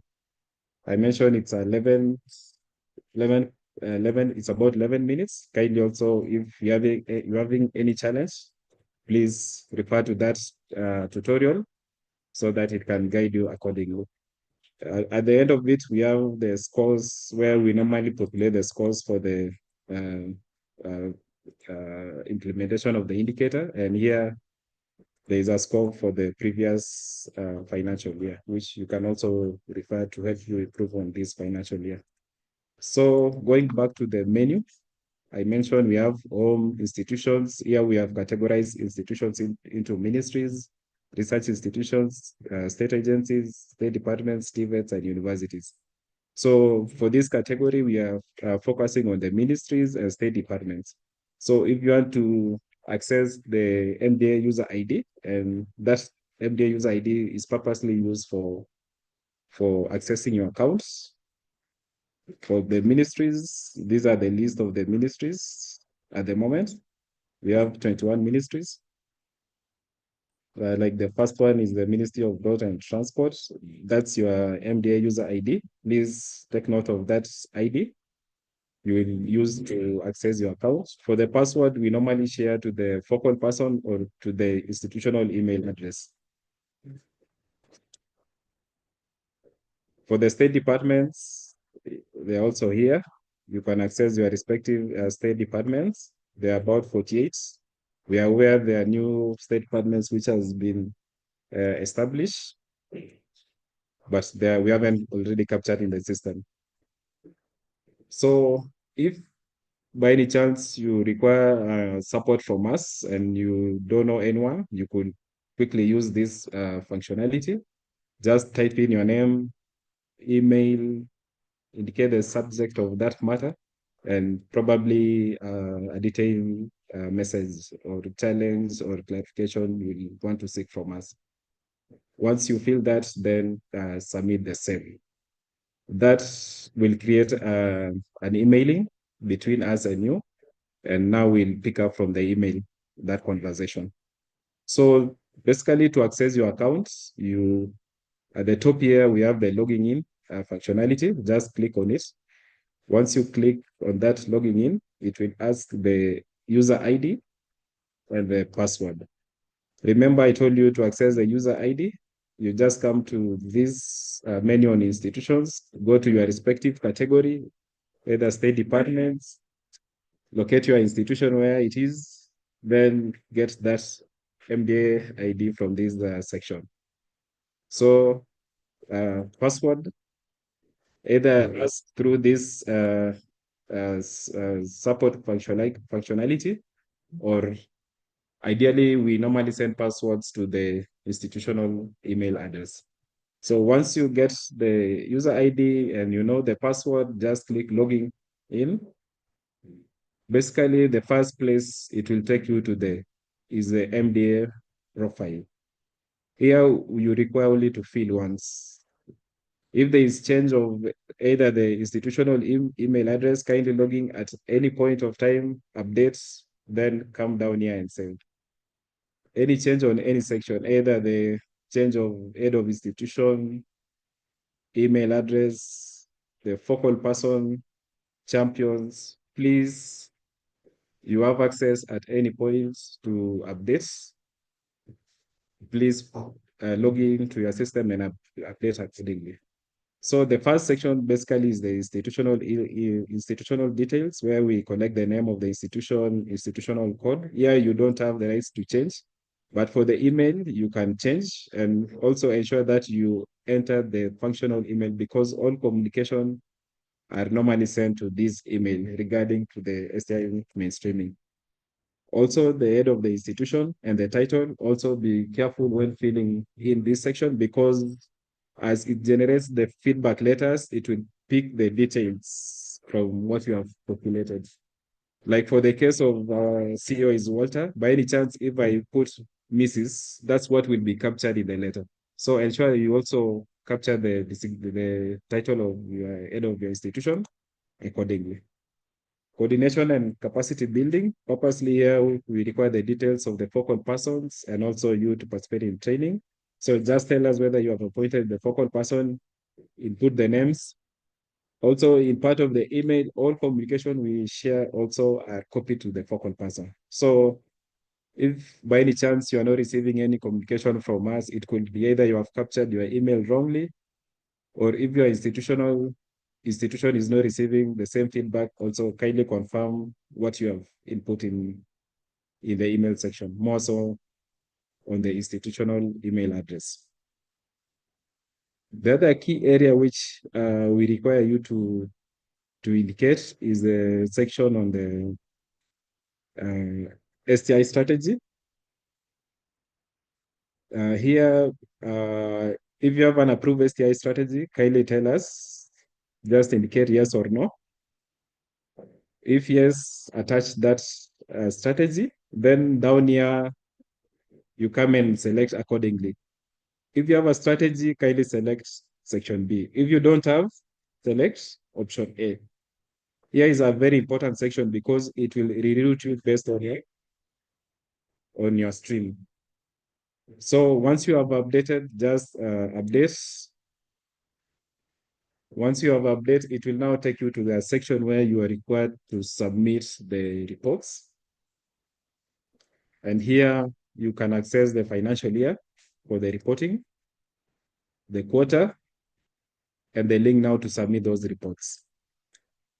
Like we started using this system last financial year during Q1, and now we are at Q3 for financial year 2024-2025. So for the purpose of this training, I'll focus on the last section, or this quarter, or the quarter which has just ended, which we are also expecting you to report on the same link. So to report, click on this section, submit reports. And basically, it will take you to step 1 on work plan implementation. Here, you are required to state the activities which you have done that particular quarter, and also attaching the evidence. But for the purposes of those who haven't done the work plan, and I mentioned earlier that work plan was meant to be done during Q1. It's basically developing the annual work plan for STI mainstreaming for that particular year. So allow me to go there, but if you have done your work plan rightfully, just proceed with stating the achievements in these sections and also attaching the relevant evidence to support that achievement. I hope I've made that clear. So for those who haven't, or those who have issues with the work plan, allow me to access the work plan so that I clarify some of the issues within the work plan. But if your work plan is okay, just proceed with this step 1, tell us the achievements, attach the evidence, save and continue. So to access the work plan, we have given you the rights for you to access the work plan. There is an edit functionality here. If I click on that work plan, ideally, that feature was only to be accessed during the first quarter, but we have enabled the access to it so that if you have any challenge, you can just access it, update accordingly. So this is the work plan. The first section basically touches on both stream A and B, where we require both streams to populate this section. And the first area to be populated in the work plan is the issues of appointment and reappointment of focal person. Tell us the quarter which that was to be done. And again, we expected all institutions to address this aspect during the quarter one. Issues of budget appointment normally doesn't have any budget implication, just indicate it's zero. And the responsibility normally lies at either the VC, the principal, the PS, the director general. Then the other aspect of the training on the work plan is training for the focal persons and champions. And here we were considering three forms of training. The first training or sensitization basically is like this, where we do the quarterly trainings. You could consider that. The other kind of training is there in a scenario where institutions request for a customized training where they request one of our resource persons to go and train their champions and focal person. Then the other training which we run in form of STI certification, we have a module on the same. You could also consider capturing that. So for the purpose of just training, you could select that one will be done in quarter one or quarter two and the likes. For those who have a customized training, definitely it will have a budget implication. So indicate that budget around it. And this one, largely the responsibility lies in focal person or either the head of the institution. After doing the training, we expect you to sensitize staff to cascade downwards to other staff. We don't want that the training down to the STI focal persons and champions only ends there. The entire STI mainstreaming should be won by the entire staff within your institution. So we expect you to sensitize the staff within your institution. Also come and select the period, the quarter which you will conduct, either quarter 3, quarter 4, depending on your flexibility. Also indicate the person who is responsible for that. Part 4 of the work plan is purposely providing the evidence required on RSTI. And I'm sure you have been interacting with this table. That's the table on human resource capacity, issues of infrastructure, expenditure, RSTI inputs, RSTI outputs, dissemination, and lastly, about the contribution to Global Innovation Index. And the last one, just not to forget, this one will introduce this table during the last quarter. So we expect you to tick only this quarter. The rest, just leave it because it's an annual. So for now, you won't be able to access that table. That's why I haven't ticked on the first quarter, second quarter, and the third quarter. That table will be introduced during the last quarter. Then the last section on this part A of the work plan is now permitting that you will submit the reports timely. And that should be done within the 15 days of the end of that quarter. And if I check here, today is on 8th, it means the deadline for reporting for quarter 3 is actually next week, Tuesday. So purposely here in your work plan is just you're committing that you will report timely in all the 4 quarters. Also, that one majorly doesn't have any budget implication. And the responsibility lies with the focal person because I'm sure you are taken through the roles and responsibilities of our focal persons. So once you have populated this section, below it, there's a button for continue. Once you click, it will now reroute you accordingly. For this one, I've seen it has taken based on the profile. If you recall at the section of the profile, I selected that for stream B. So it has taken me to the two indicators for stream B. That's the collaboration and partnership, and technologies and innovation protected through acquisition of IP rights, commercialized and or transferred. For collaboration, it has 1, 2, 3, 4, 5, 6 activities. When you look at this column on specific activities, we expect you to implement these specific activities here. So also at the time frame indicates, kindly go through those activities, understand them, and see how best approach you will be able to implement that activity.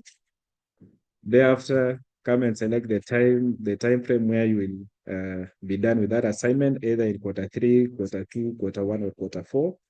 If it has any budget implication, again, fill it and also indicate the responsibility. So that's the case.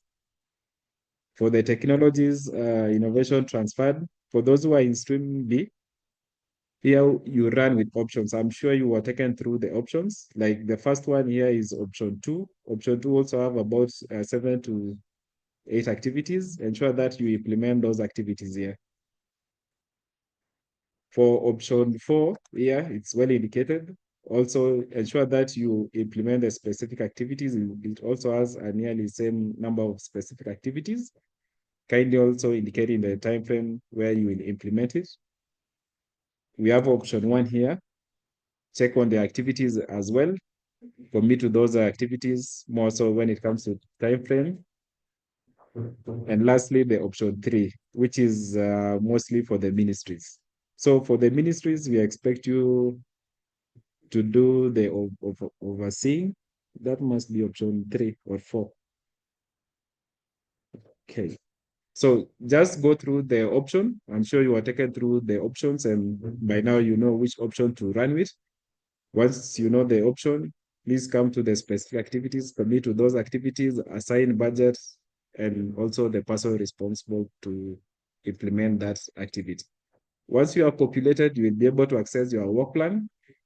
Like this is a sample of a work plan you will be able to access. At the top, it has institutional details. That's the name of your institution, the category, whether you are in stream A or B, the head of the institutions, the focal persons. And now you're also able to access or to view the activities you are committed for that particular year. So you have a chance to print this or save and share with the rest of the committee members so that you'll be able to monitor the implementation aspect of it. So going back to the reporting, so I mentioned work plan ideally was to be done during the first quarter, is because that's at the point where you now commit to the activities to be done within a specific year. So once you commit, you will now be reporting on those activities. And part 1 is purposely for that work plan. And if you look at this section, I actually populated that this part 4, it will be done during the 4th quarters. That's why it has shown those activities. And here you just tell us that you will populate table 1, table 2, table 3, table 4, table 5 as part of the achievements, because these tables actually are captured in step 1, step 3, 4, up to the last step. There's also the aspect of submitting quarterly. Just say I've submitted the report timely as part of the achievement. Now, this section is very key. You remember I picked 2 activities for this particular quarter, if I may refer to my work plan. If you look at quarter 3, I picked at these 2 activities, assess and prepare. So it will only pop out the activities which I committed for that particular quarter. So for this quarter or the previous ended, the just concluded quarter, I was expected to implement these 2 activities. So here, just come and state the achievements which I've done during that particular quarter and attach the supporting evidence for the activities you committed for that particular quarter. Once you are populated, just proceed, save, and proceed to the next step. And I'm sure from this section now you have been interacting. Last year, we were only focusing on these tables. Work plan was more of a manual process, but this financial year we embedded and I've taken you through that process. So step 2 is about staff establishment, and it has 2 sections. The first section just capture the numbers of, let's say, maximum number of staff you can employ within your institution. Just for the training purposes, let's say I capture for Nacosti case, Nacosti could employ up to 98, then that's the maximum capacity. But when it comes to the in-post at that time, let's say we have 54 staff who are in-post. For the total number of in-post who are offering technical, it could be, let's say, 16. Then the total number of in-post staff who are in Kenya. In many cases, here it's 0 for many institutions, because there are very few staff who are non-Kenyans supporting various institutions. Also, lastly, if here is 0, definitely also here is 0, because here it focuses on the non-Kenyans who are offering the technical aspect. So the other section, we are capturing the designation number as per establishment and those who are current impost. Actually, the 2 table complements. So to add any data on this, just come here and click on add designation. Capture that designation. Let's say we have officers or assistant officers.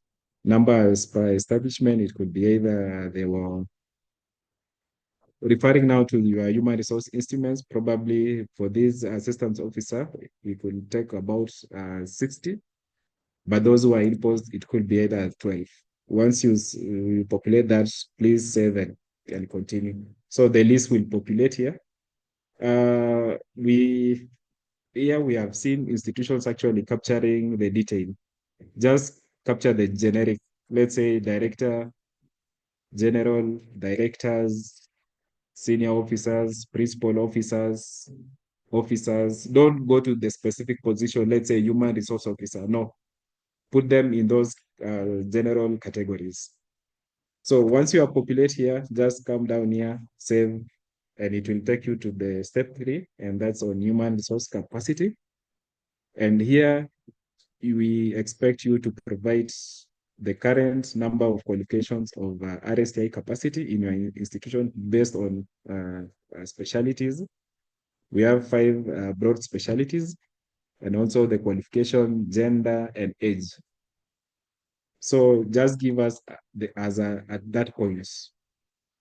Here, the first section, to add the data, there is a button here with a plus. Just click add and you'll be able to populate. The field of study I mentioned, we have 5 field of study. One is the agriculture and veterinary sciences. The next one is engineering and technology. Next one is humanities, social science. Other one is medical and health sciences. And lastly, the natural sciences.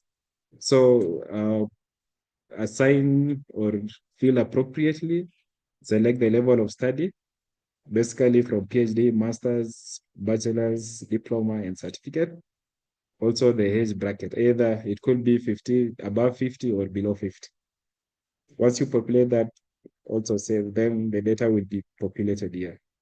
We have also provided, you could access the data collection table by clicking on this link, and it will download an Excel sheet where it can help you probably to share with the respective department so that they can assist you to populate accordingly. Like for this case, mainly this table is for the human resource department. So share with it, they assist you. Once you get that table, you, as a focal person who is expected to now fill the reporting tool, use that Excel sheet shared by the respective department and now come and populate accordingly. So once you populate, save and continue. And also not to forget, we have also implemented our system to pull the previous reported data. And the essence of it was actually to avoid the tedious work, because when you look at human resource data, you only find that either there is no change on the data which you fill the last quarter, or there is just probably a small adjustment. Like for the case of, let's say, in those who are in agricultural sciences and certificate level who are female, there is, let's say, one staff who left here. So you just come and adjust, come and edit. You either less or add if there are any variants. Once you have adjusted that, then just save and proceed. So that's how we have customized our system to pull the data from the previous reported data so that it can ease your reporting process. So the next step is on RSTI equipment. And here we expect you to provide the current RSTI equipment, and it has to be over 0.5 million. So you use this section to populate that. And here we are capturing the name of the equipment, the date which were installed, the location, the cost of that equipment, the use of it, and if it's working or not. So provide all the current active RSTI equipment within your institution. The list could be long. Please add through this, capture that equipment, which date was it installed, where is the locality of that equipment, the cost of that equipment, or it was either donated, just indicate zero, the use of that equipment, and also these are very important section just for us to know whether it's working on it at that point. So once you populate these data on RSTI equipment, proceed to save and continue. Here we capture now the expenditure, and we capture expenditure in form of three sources of funding, either through ANA, that's appropriation in aid, the donor, if you have, and also the GOK. So for the GOK, you don't need to indicate the partner, just tell us the development budget, the annual recurrent budget. And again, here we expect you to fill during the start of the financial year. What we expect only to adjust is now this section on the quarter expenditure on R&D, because now you are reporting for that particular quarter. The rest, if you've populated during the initial start of the financial year, just leave it as it is, because I'm sure the financial aspects rarely change as once you commit during the initial start of the financial year. So once you populate the data, just proceed, save and continue. Here you will go to the next requirement on RSTI outputs.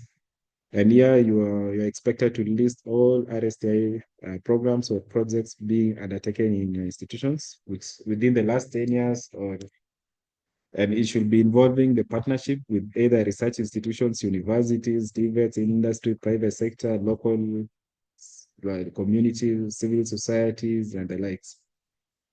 So to add a collaborative RSTI programs or projects, just utilize the same button here at the top.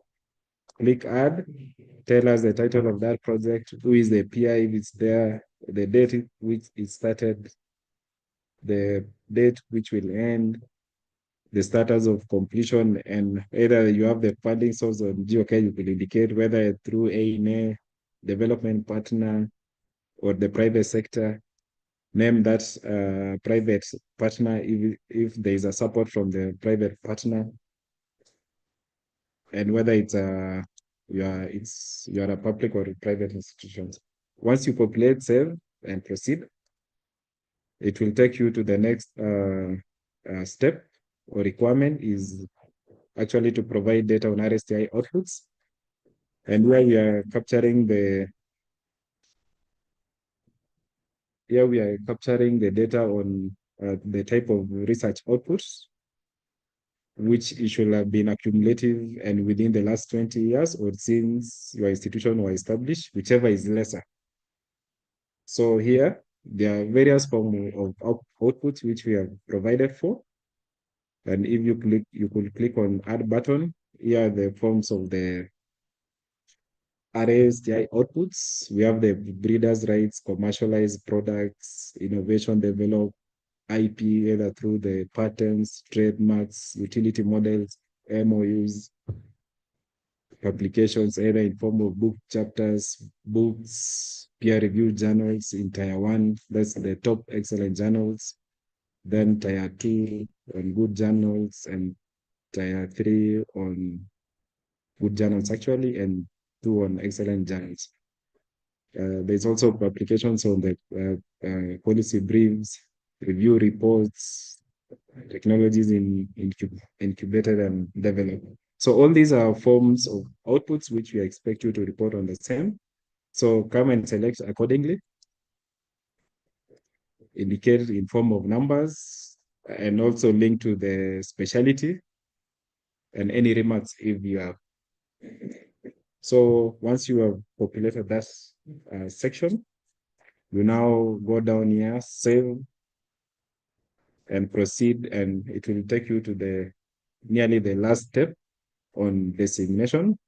Purposely, once you have those outputs, we expect you to designate as well.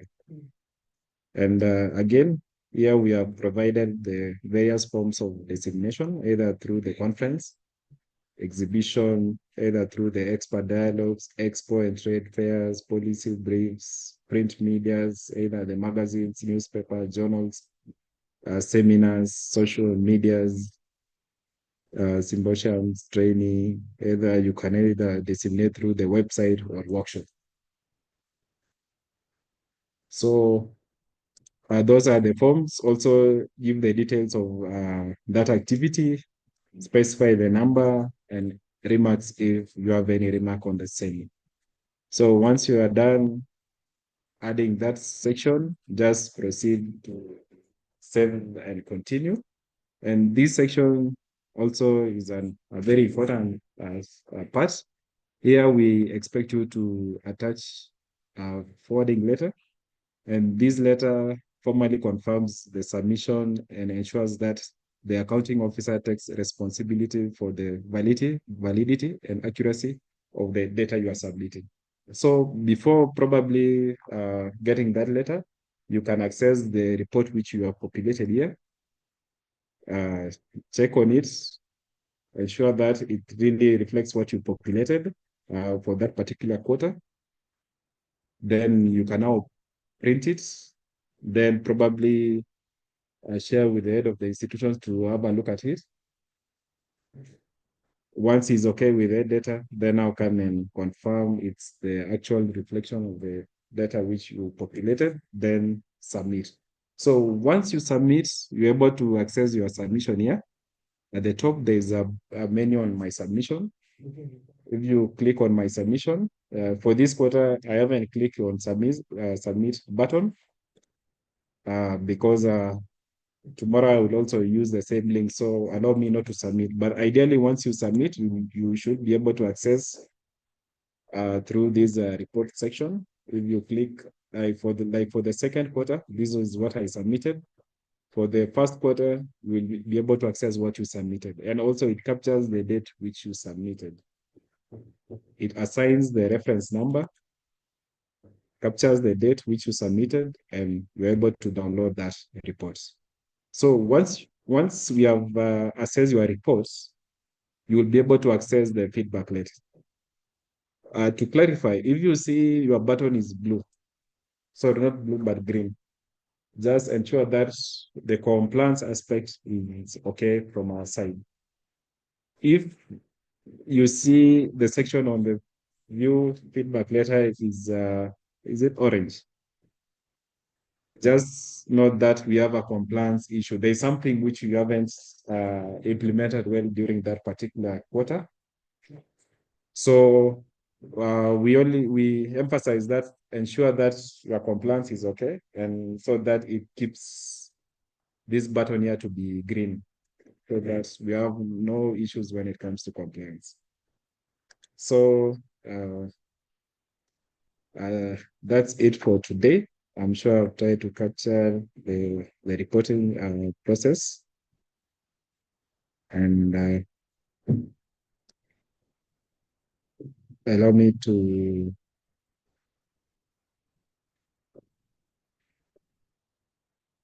elevate our DG so that he can take up the next session.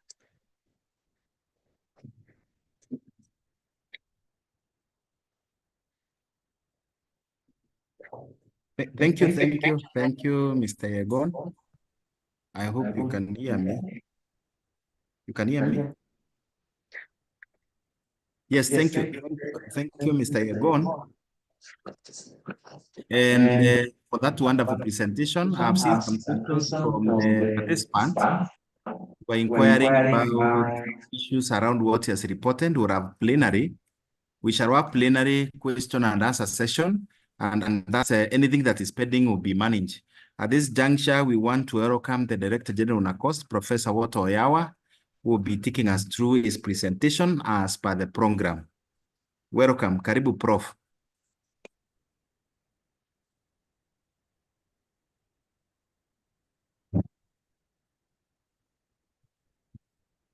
Oh, thank you. We'll be getting Professor Oyawa at Torof. We'll be having Professor Oyawa at Torof. At this session, we want to have the plenary question and answer session. So you can raise your hand. You can raise your hand or type. Most of the questions that have been typed, I know they have been answered too, but you can also type. You can basically raise your issues through typing, and then also you can also have an opportunity in case you want to speak directly. We can give you that opportunity, but you need to raise your hand.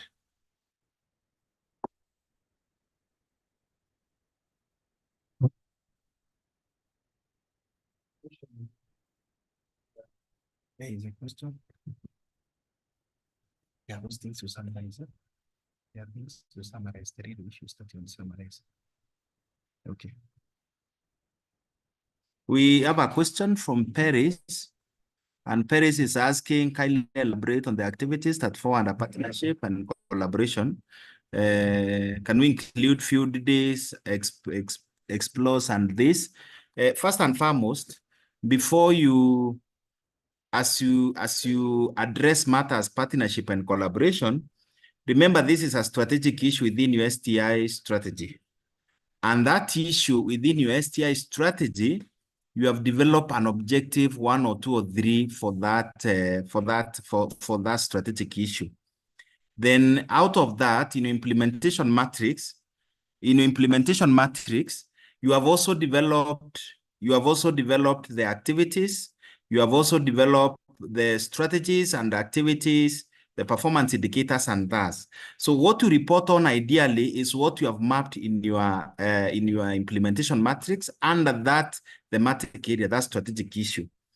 I think I can see Professor Oyawa is already with us. Prof, you can hear me?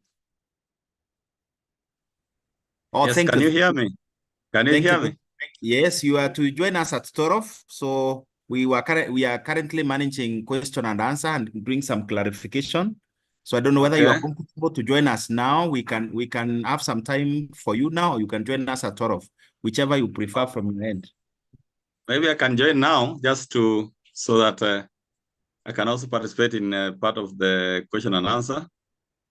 Yes, thank you. So I'm trying to share. Just confirm if it's able to share. Yes, please do share. Please do share. We'll confirm from our end. So, ladies and gentlemen, we are having Professor Oyawa, Walter Oyawa, the CEO NACOST, will be joining us.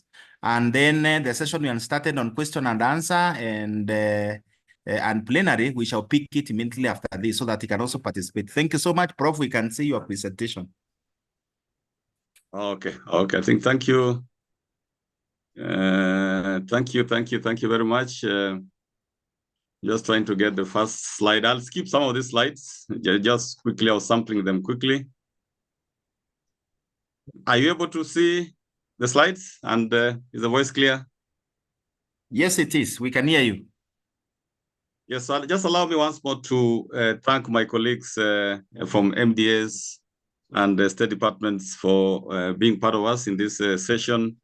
particularly on behalf of the NACOSTI board and staff, we really want to thank you for enabling the escalation of matters of what you're calling RSTI to national level. You might have heard of recent changes or happenings in the country right from the top. But I just want to reiterate what we have been saying all along. Three aspects, very key, they remain the same, and some of the slides actually might be repetitive, but it could also be good for some of you who are joining us for the first time. And one is to reiterate the game-changing role of RSTI for the realization of the global national agenda. I think this has been captured elsewhere. In the wake of COVID-19 pandemic, everything is turning to be technology-based, innovation-based, research-based, and so forth and so forth. But also, I always like the slide, I think the statements made by His Excellency the President in the past, where he committed that he is looking forward or is betting on RSTI deepening the trust and strengthening public confidence in government. That was a very, very powerful statement. That is a call to each one of us for action. And the question remains, to what extent is each one of us in our institutions, as NACOSTI, as any other agency, to what extent are we contributing to us deepening the trust and strengthening public confidence in government through the use of research, science, technology, and innovation? That's the question that all of us need to answer. And then also an extremely important thing, which again is as a result of COVID, that matters have changed globally, where research is being used as a weapon or can easily be weaponized to interfere with national security and public safety. That last component is extremely important at this particular time. And if those of you who got the clip, there was a clip where for the first time the head of the national intelligence was presenting to the public. He captured a very important aspect of our patenting, of our technologies being taken out of the country for many years, maybe for 60 years. And we do not know who is taking those technologies out, because those technologies are being converted into big multi-billion industries, and the same outcomes of those industries are being sold back to Kenya. So it's an extremely important issue. RSTI is good for economic development, socio-economic development, for national cohesion, but it can also be weaponized against us. And we can also weaponize it to defend ourselves. So those are key aspects that I really want to reiterate. I always love also this slide, this slide. And this is the effect of your participation and the interest. It's really not an NACOSTI issue or NRF for Kenya. It is just the interest that has been shown in the entire public on matters of RSTI. And we mentioned that the president, in his own wisdom, for the first time established this Presidential Advisory Council of Science and Technology. It is still awaiting members to be appointed, I think at his own time, appointed time. But of great interest is, for the first time, there are a lot of firsts in the sector. For the first time, His Excellency appointed a special envoy on technology. That means you have a voice right inside the big house. And Mr. Philip Thigo has been doing a good job. We were with him, I think, last week in Rwanda, in the very major summit, the global AI summit on Africa, and he was strongly representing Kenya there, of course, under the leadership of the Prime Cabinet Secretary, for those of you who read the news. Now, most recently, I think, is it 2 weeks ago or 3 weeks ago, you must have seen this news. Javan, I hope I'm audible. I wouldn't want to speak to myself. We can hear you. Yes. So always alert me. Sometimes these tools, and you can end up speaking to yourself for a whole hour. Yeah, ladies and gentlemen, I think our distinguished participants, some of you may have seen this proclamation, again by none other than the head of state. Ruto announces plans to create a state department for research and innovation. This is the first one. This is the first one. We have been well housed in the Ministry of Education, which is fantastic and continues to be the same, because it's only in higher education that research matters are being undertaken. But you can see it came to the thinking of His Excellency that he needs to have now a whole entire state department within the Ministry of Education to have that. And when this appeared, I think I captured this and circulated this to a number of staff. In fact, it came from some of our staff. I think in a few hours, then the announcement, the recent announcements came, where His Excellency the President, after indicating that we start a state department for research and innovation, nominated Professor Abdul Razak Shaukat to be the first. Hopefully, they were going through vetting, I think, last week. So based on parliamentary approval, we'll have a state department for science, research, and innovation under our Ministry of Education. This is an acclamation of your efforts, and we want to thank you for this. It's not so easy to escalate these matters, because research is seen to be an elite kind of undertaking, But there are a number of UMDAs and state departments, a number of state corporations that are strongly working on matters research. So the State Department is going to be called the Science, Research and Innovation. We're also waiting to see how it unfolds. As NACOSI, as the National Research Fund and Kenya, we're also waiting whether we will remain in our current State Department or move to the State Department. So Kenya is on the move, and a lot of transition is happening. And for that, I just want to recollect amongst the earliest slides that I had in 2-3 years ago. I used to like this slide because it's a very basic explanation. You'll be seeing these words being used interchangeably: research, science, technology, and innovation. And sometimes it's confusing. Like now, we are going to have a State Department for research, science, and innovation. You can see the technology is missing out of there. But literally, they are one intertwined thing. So you take time to read a slide when you have it, but in the simplest way we can express it, that research forms science. When you research, you create the science, the great discoveries that have happened in the past. And from science, you create technology, which is to be applied. But when you go to innovation, because innovation, they say, is the application of technology, then the entrepreneurial part comes in. You talk of mobile banking, the business component comes in, which might not be in technology, which might not be in science, which might not be in research. The missing link in all this, what you're calling our RSTI ecosystem, is that innovation part. That we have great researchers, we have great scientists, we have great technology developers, but the innovator who is now able to convert that into money, into jobs for Njiko, into jobs for Boda Boda, into something that the society can feel, is the challenge. And that's why sometimes we in this sector have a great challenge in being able to explain to the public why we need research money. And if you look at this year's, and my colleagues have already talked about it, this year's PC, we were clearly directed. It was not an acoustic thinking. We were clearly directed to move away from processes to impact. That you can score 100% in a process, but nobody's feeling you. You can say we are going to have 10 conferences at NACOSI, and we undertake those 10 conferences. But the question is, what next? After the conference, what happens? We can take this training, we can undertake this training sensitization that we are having, and we can have many of them, monthly, weekly, daily. But then the question the public asks after we have undertaken this training, how is Wanjiku? How is the Boda Boda? How is the local person feeling it? So that is the difficult question that we really plead with you, and each one of us, that we really need to figure out, is what we are doing transiting to the public. That if you are put in the public domain for the public to vote for us, the way nowadays things are happening in the theaters and so forth, yeah, to vote for us, will they say that they know NACOSI? Will they say that they know your MDA or your State Department? It's a big question that we can no longer forget. Especially you have seen for us in this other side, the state corporations, restructuring is happening.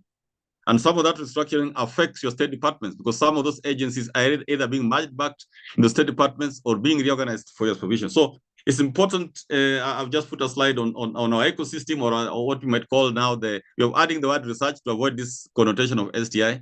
So we talk of RSTI system. I've also, this is a common slide, but please be reminded that third component, the business and industrial system or subsystem, is the missing link. We do very well in political governance and regulatory system. We have the Science and Technology Act. We have the KIPI as in the Industrial Act, Industrial Property Act. There's several acts that are there. We do fairly well in the education and research system. We have top universities around the country, now totaling about 78, both public and private.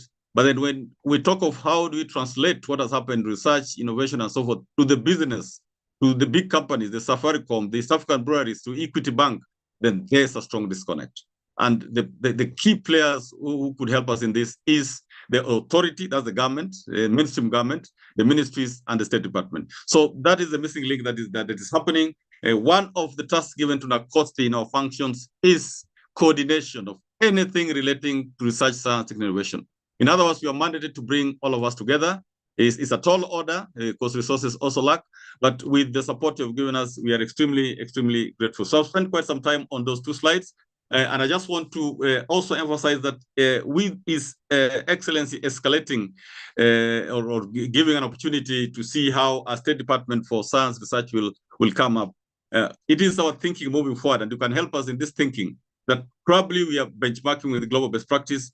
And probably I've shared this slide in the past. This is the US RSTI ecosystem or enterprise. Yavan, am I there also? Yavan? Yes, DG, you are there? Okay. Or Dr. Ngigi, you can always alert me. Is my voice clear? Are we okay? Sorry, yes. Yeah, we can hear you, DG.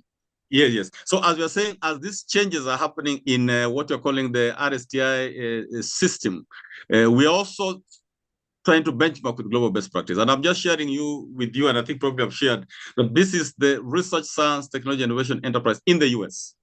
And you can see the reporting system goes up to the presidency. They have escalated matters of research, science, technology to the highest levels.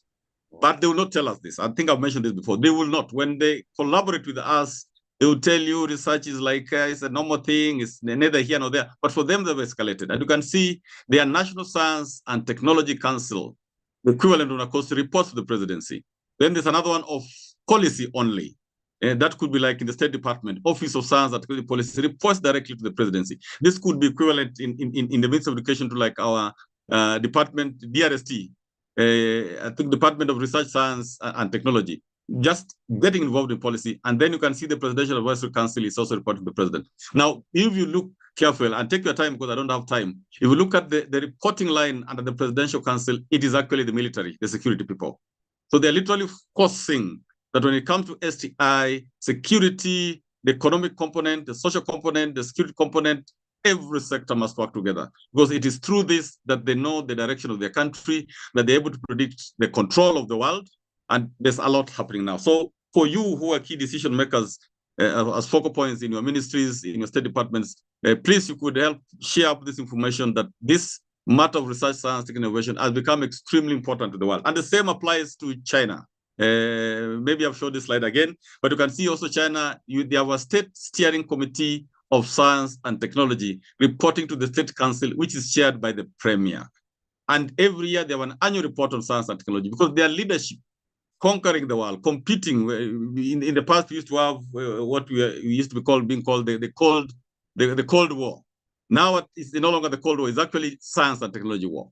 So is Kenya positioned in a way that we can also dominate our region in the best interest of our people? Because at the end of it, it's about our people, our progress, and our future. And you can see our surroundings are very volatile. You look at the east of Kenya, the north of Kenya, the west of Kenya, probably is only the south where Tanzania is, which is a bit safe. But we are living in a very volatile. So how do we use technology to secure our country, to secure our people, to give us that opportunity for prosperity? So that's there. Japan, the same. Their Science and Technology Innovation Council is right inside the Cabinet Secretary's office.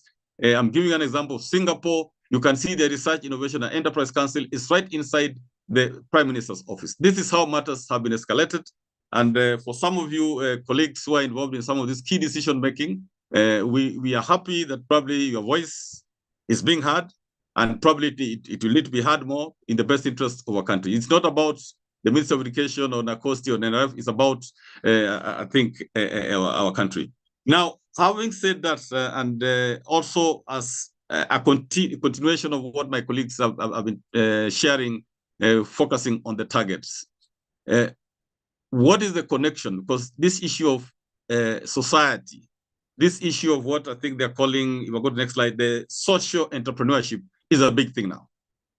That's the question being asked, and it's very difficult to answer. I could also have mentioned in the past that we one time went with the NRF board to seek funds from parliamentary committee on education to get more funds for research. And then they asked a very simple question. With the little that you have been given by the Kenya government, what is there to show? Are we able to show that that research came up with a pikipiki or a baiskeli? What did that come to? Did it help Mama Mboga to do her business well? Did it help the Mukulima to farm well? And we were not prepared for that question.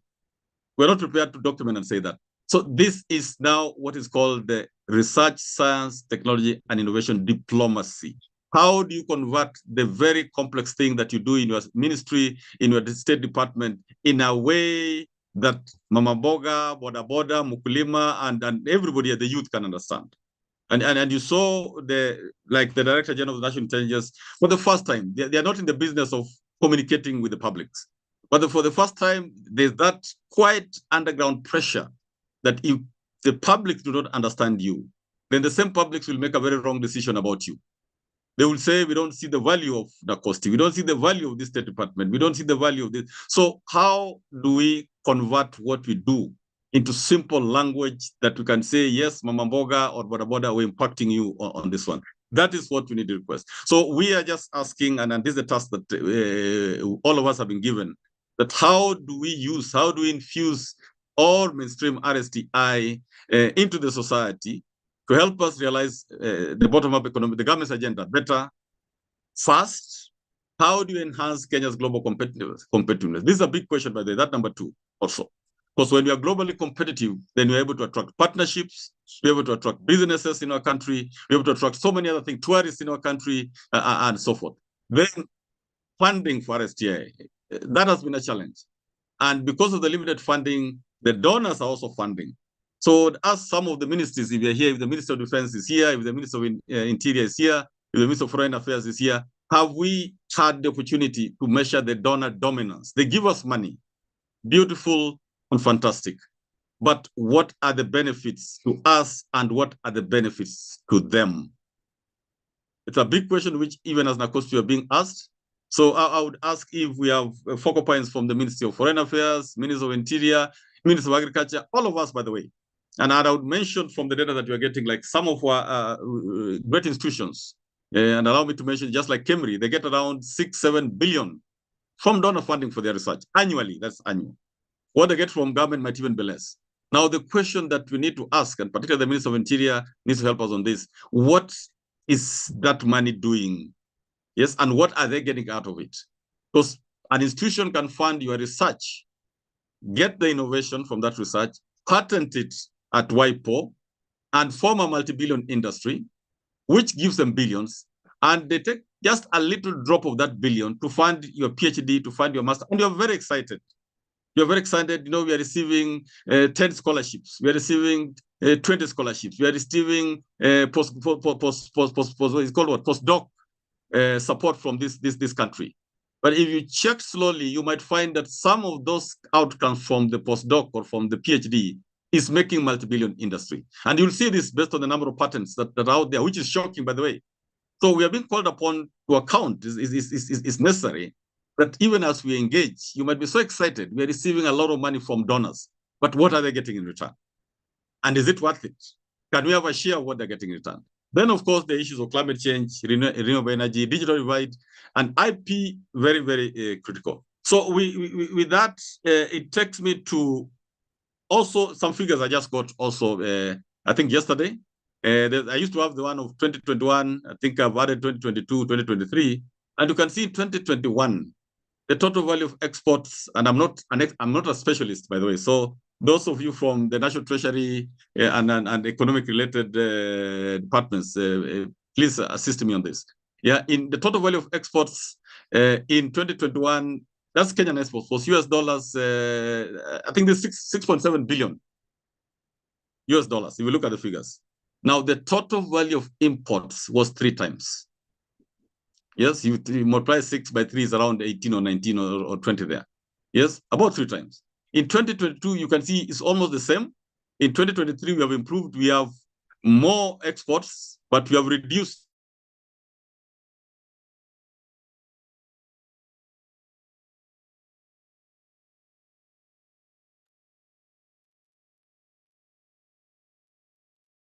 You're not getting you clearly, Prof. Prof, can you hear me?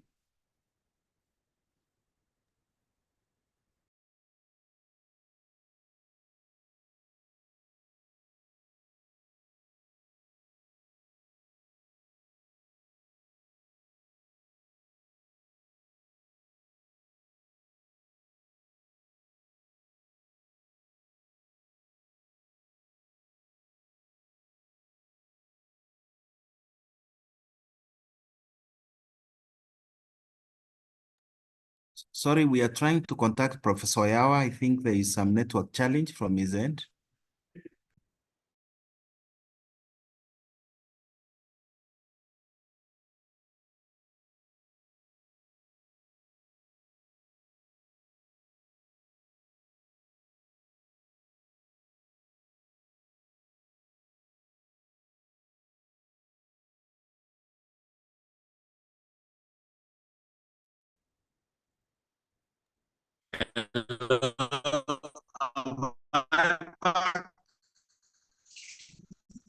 Sorry, Prof, I think there's still some challenge, network challenge from your end.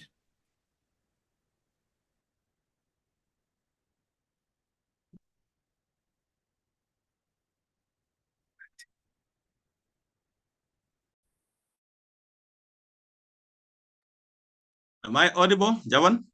Yes, you are now. We can hear you. Is the screen visible? Not yet. Or I have to share again, I guess. I think I have to share. Again. Yeah, kindly share again.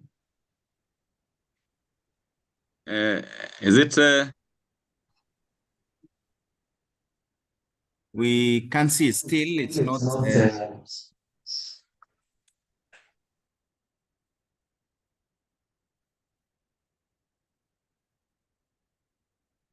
You can share, Prof. Is it visible again? No, it is. Yes, it is now. It is visible. Yeah, okay. I was sharing on this one. Visible again? Yes, it is. It is very visible. Okay, apologies. As I said, apologies again. That was Kenya Power. I think it switched off the Starlink that I'm using. So I'm now using my mobile. So I'll try to, but anyway, what I'm just to say, there's more exports. There are more imports, about 3 times importing from what we import as compared to what we export.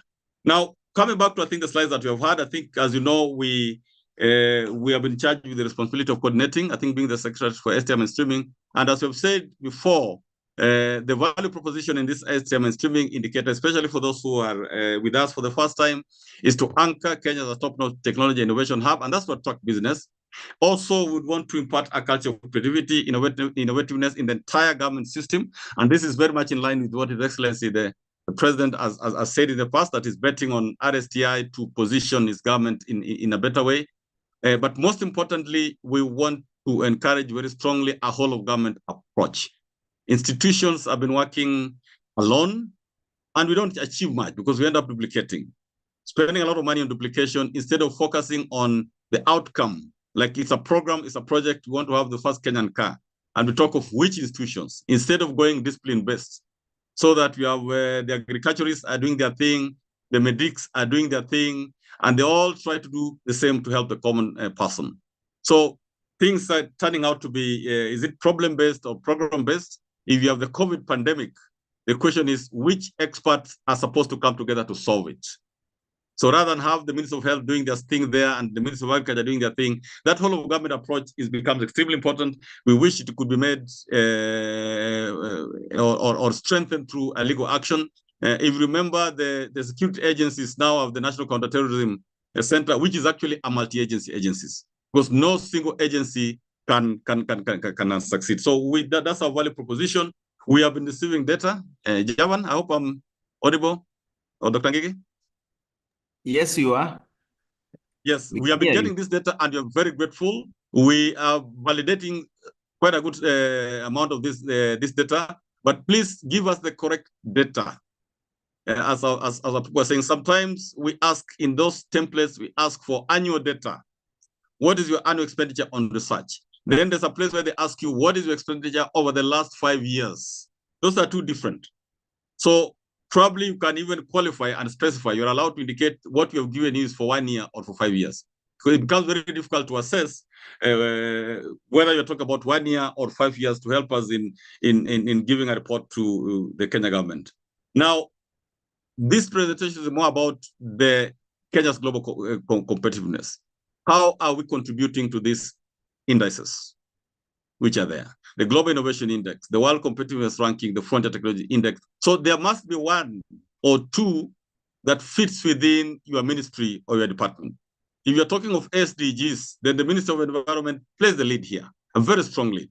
Minister of Agriculture and so forth. If you're talking of Smart City Index, then the Ministry of Industry plays a very key role.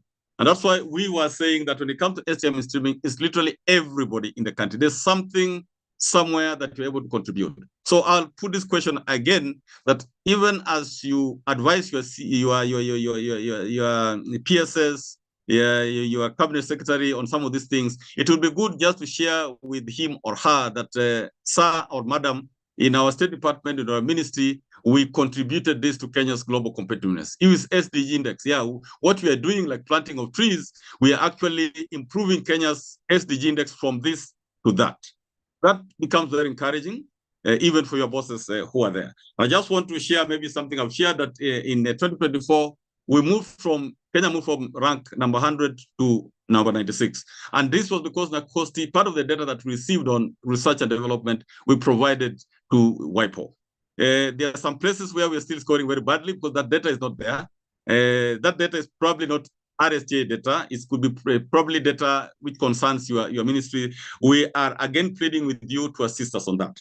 If you look at this table on Kenya's best performance in the Global Innovation Index, there are different parameters.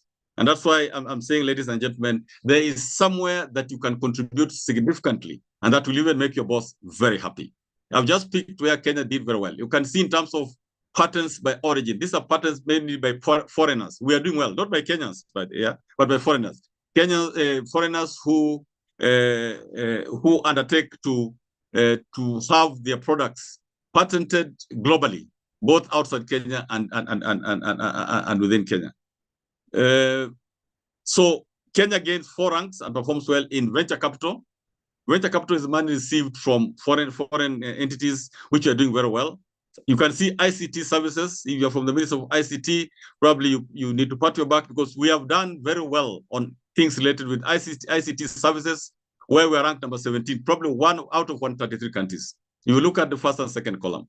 So those of you in ICT, this is some of the report that you could share with your peers or your boss or your secretary, just inform that what we are doing, coordinating matters of ICT, has resulted in Kenya being number 17 globally out of 133 countries. It means we even are doing better than some of the so-called developed countries. That's number 17. If you go to another one, you can see IP recipients. This is again number 33. This is mostly done by foreigners. So this could be KIPI receiving what is foreign, but not from Kenya. On the other hand, when you go to this one, Javan, I hope I'm there. Yes, you are. Okay, Yes, thank you you. are, Always be bro. confirming. It's important they always be confirming. Yeah, if you look at this, the Kenya's worst performance, it was in human capital and research. And the data, you can see, sadly, some data is missing. And this data is supposed to come from our State Department for Basic Education. You're seeing not applicable, not applicable, not applicable. This is very unfortunate. Yeah, but we are strongly encouraging, if you have our own focal point from the State Department for Basic Education, please help us get this data. Like this data is there, like the government funding per pupil in secondary. That is, it's known is there. It's only that you have not availed it. If you go there, you look at the gross expenditure on R&D based on the data that came from MDS and what we relate to WIPO, you can see we became number 65 out of 133. That was an improvement.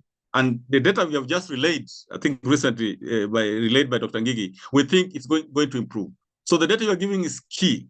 Yeah, you look at a line like graduates in science and engineering. This one is held by the Commission for University Education. So you have asked them to share with us or share directly with WIPO that information. So when we call upon the focal points, and I think Dr. Ngigi, maybe next week you need to just write simple letters on these targets, and we write to the head of the MDA, and also write to the focal point, just request that please share this data with WIPO, because it affects our global competitiveness. So much for that one. You look at another ranking under the Global Innovation Index is the Science and Technology Cluster ranking. What they're checking is patent filing activity and publication. So this would really fall under the universities, the research institutions, and the debate institutions. I will not emphasize much on that. I'll skip on a number of this. But of great concern is, especially for universities, and we'll be sharing this with them on Friday, it's good for you to know that in the key global rankings, our universities are doing very poorly. They might go to ranking like Webometrics, they will score and but in the key, so far, is only University of Nairobi and KU who are featuring. Even in Africa, you can see University of Nairobi is number 23, KU is number 34. So again, part of the expected outcomes of this ACI mainstreaming is to be able to alert us that there are parameters there that we are missing out, and these are the parameters where we need to invest money. When we are doing your budgeting, yes, the information available by these global rankings can help you both to say that this year we're going to invest more on staff recruitment, but we're going to invest more on stakeholder engagement. We're going to invest more on planting of trees. This is based on these metrics that are there. So universities are doing quite badly. This is just a rank of one of the also another top ranking system. Shimago might have shared this, but it gives some of the top rankings of Kenyan research institutions. Cambridge, which is the number 1, is number 21 in Africa. Of course, globally, it could be very, very far away. We would really want a scenario where we're improving, not worsening, because the pandemic seemed to have affected our institutions. We have struggled like any other country to come out of the pandemic. We are going through, I think, restructuring and other things. And I'm very confident that maybe in the next 1 or 2 years, we are going to start showing positive. Because if we look at that data like Cambridge, in 2022, they're number 10 in Africa. Then in 2023, they're number 12. Then suddenly in 2024, last year, they're number 21. The same with the ILRI, International Livestock Research Institute Kenya. In 2022, they're number 13. Then they worsened when COVID was right at its peak at number 85. They have now improved to number 62. Again, you look at, I'll go to Aga Khan University. Aga Khan University Hospital, doing very well also. And you look at ISIPE, then these top research institutes are actually doing better than the universities which are really struggling. You give an example of KU, there, after University of Nairobi. KU, you can see, was number 86 when in the midst of COVID, it wasn't to number 90, and now it's going to 105. You look at Egerton University, number 79, just when COVID was starting, 130, and it's worsening 142. You look at JKUAT, it was number 90, number 101, and now 143. Things are just going somehow haywire. Yeah, so please, this data is key in planning, and our team is willing to give you the URLs where you can get this data, or give you the data yourself, so that even when you're planning your annual work plans, we're able to tell the boss that, sir or madam, I think we could invest a little bit more on this so that we can achieve this target. So that every single coin invested achieves a particular target. So on and on and on. But the elephant in the room is that one, the IP, the state of IP rights protection in Kenya. Dr. Ngigi, am I there on that slide? Yes. Yes, really. Thank you. Yes, dear colleagues, this is, I think, the slide that the head of the NIS talked about, I think, in his clip, and you can get that clip, by the way, where he was worried that for the last 60 years or so since our independence, we only have 55 patents by our institutions, led by JKUAT. Yes, led by JKUAT at 17, followed by Technical University of Kenya, followed by most. I know this is not your core business for ministries and state departments, but your support for these universities and research institutions is what will help us. Yes, when you collaborate, like we had, like, is it the space agency supporting research here programs at the University of Nairobi? We need a multi-sectoral approach to improve the number of patents, because patents confirms the ownership of knowledge or of a technology. In the absence of patents, what the message we are sending is that the great discoveries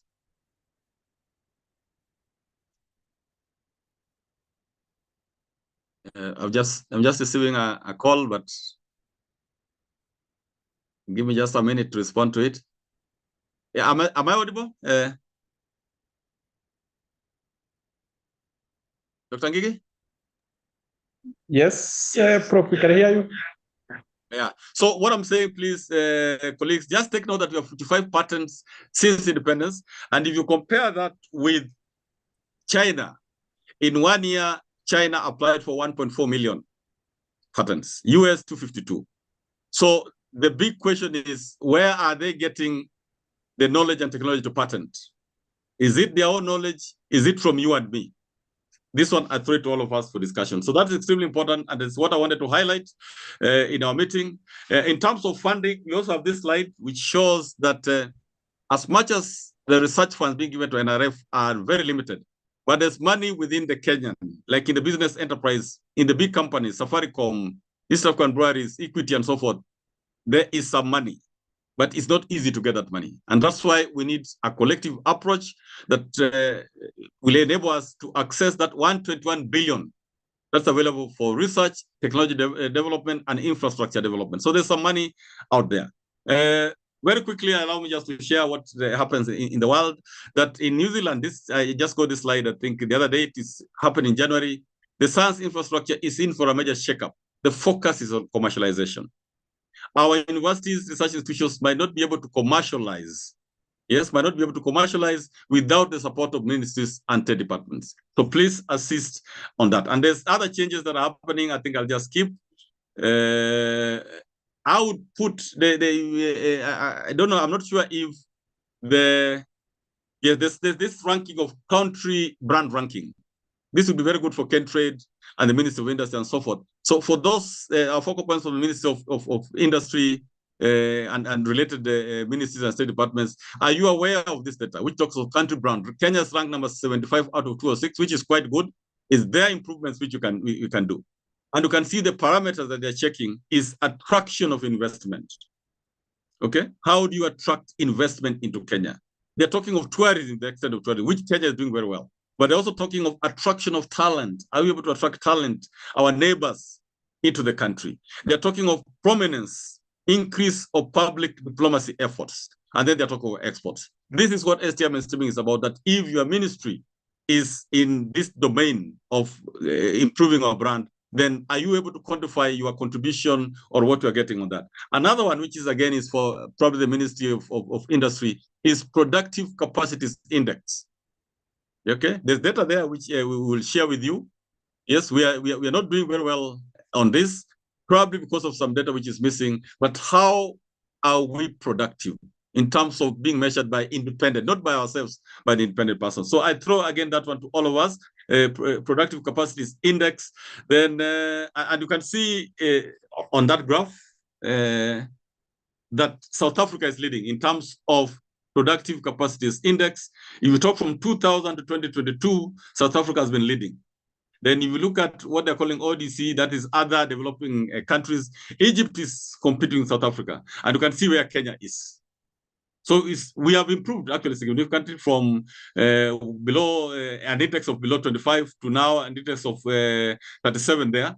But we are not, somehow we are not breaking to try and catch up with South Africa.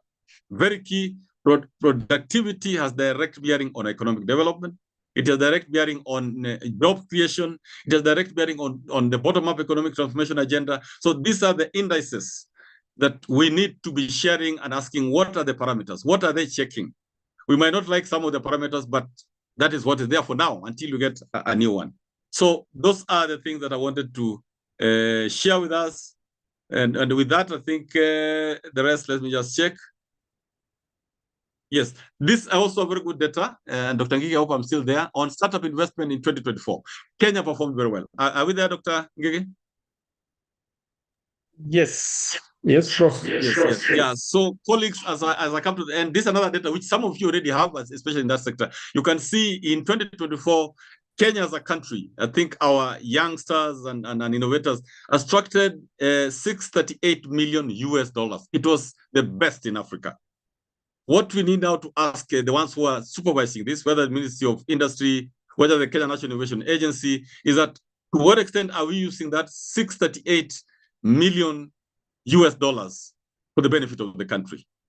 Because maybe the money has come in and maybe it's not useful. But you can see we are the lead in Africa, followed by Nigeria, followed by Egypt, and then South Africa. So we are good. We are good. And we need to follow up on this extremely important data. So with that, I'll just go straight to probably our conclusion. But I would also ask some of the slides that I picked up. Yeah, as we look for money, as we look for partnerships, as we look for, because agencies, you have had universities being told, find a way of mobilizing resources. Are we able to take advantage on some of the opportunities that are availed by His Excellency the President and the top team of the country? This was a visit that the President made to China to talk to investors. Do we follow up on this one as ministries or as state departments in a collective, a whole of government approach? Or do we allow just one ministry which is leading to undertake this? This needs a collective responsibility. Yeah. Also, His Excellency was in the US. The same thing. And the US granted or indicated that they would be able to support STEM education. So for those of us in STEM education, Ministry of Education, TVET, and so forth, are we able to work collectively to leverage on the resources that are coming from outside and even get more? So opportunities are there. And this again is in the US. The recent thing, this was recently, when the president launched the University of Nairobi Silicon Savannah Innovation Park. How many of us have approached University of Nairobi to collaborate? Because you can see the French are putting in 4.7 billion, yes, planned for the next 5 years. Are we allowing the University of Nairobi to operate alone? Or why don't you offer them something that if you collaborate with us, we're able to provide you with A, B, C, D? The time has come for that whole of government approach. Otherwise, they will spend that 4.7 billion, and at the end of it, you might see very little impact. So we plead that let us all come collectively. If you want contacts, our team can also organize to get the contacts of those who have these opportunities, so that you're able to participate in some of this, and there are quite a number. So I'll go straight, I think, to the conclusion. With your permission, one before the conclusion, just to say we are making a proposal still in what you're calling draft zero, very early stage. What kind of deep dive transformation can you undertake to improve Kenya's global competitiveness? And we're calling it 5-pack. Yes, like number one is how do you position the ERA STI system, which includes you, yes, includes you and me, in a way that more funding is attracted towards that sector, and a way that those of you who are scientists in your own ministries and state departments are able to get a better remuneration. This was again declared by the president at some point, I think not so far ago, some few months ago, that there's need to improve the remuneration of scientists. Then number two, there's emerging concern on research security. Yes, especially the donor fund that's come in. It is good, but are we assessed to what extent is it good? Are we receiving 1 shilling and losing 10 shillings? Or are we receiving 10 shillings and losing 1 shilling? What is the net gain? Because not everything is good. So that brings in the element of research security, research espionage, and so many other things. And we really want to engage, like the Minister of Interior. We're already engaging with teams like from the DCI and others. But those are the experts to tell us to what extent is our research, our technologies, our innovation exposed and being used to undermine our economic development. Then protection of IP and monetizing, a big topic. That number 3 is the monster in the house. Yeah, we developed a lot of things in universities, research institutions, even at ministries, but it seems to go out.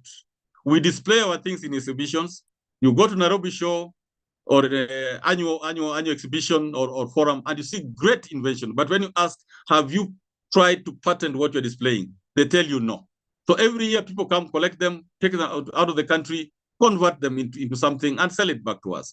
Then number 4 is scaling up. This is a continuous, things are changing. AI is scam now. And even old people like myself are now being required to get some basic skills on AI. Then going to the counties, that's number 5. How do you encourage counties to leverage on resources that are there?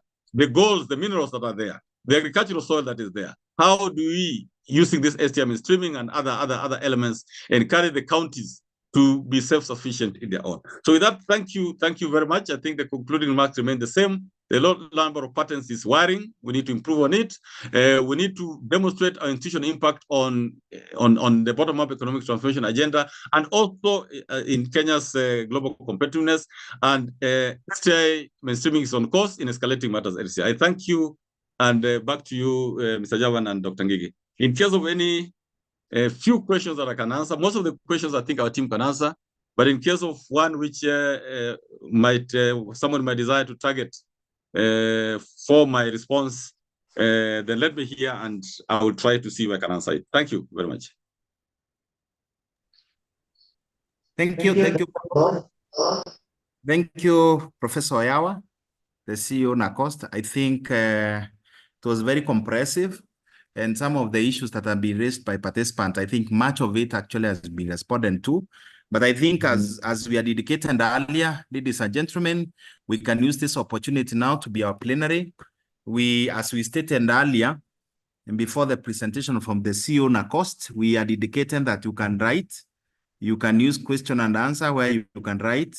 You can also raise your hand and raise any issue, or covering all the presentations that started as per the program up to now, so that we have an opportunity to respond to them. So thank you so much. It is your opportunity. Any clarification, any question and answer, and any issue that needs to be addressed. Thank you.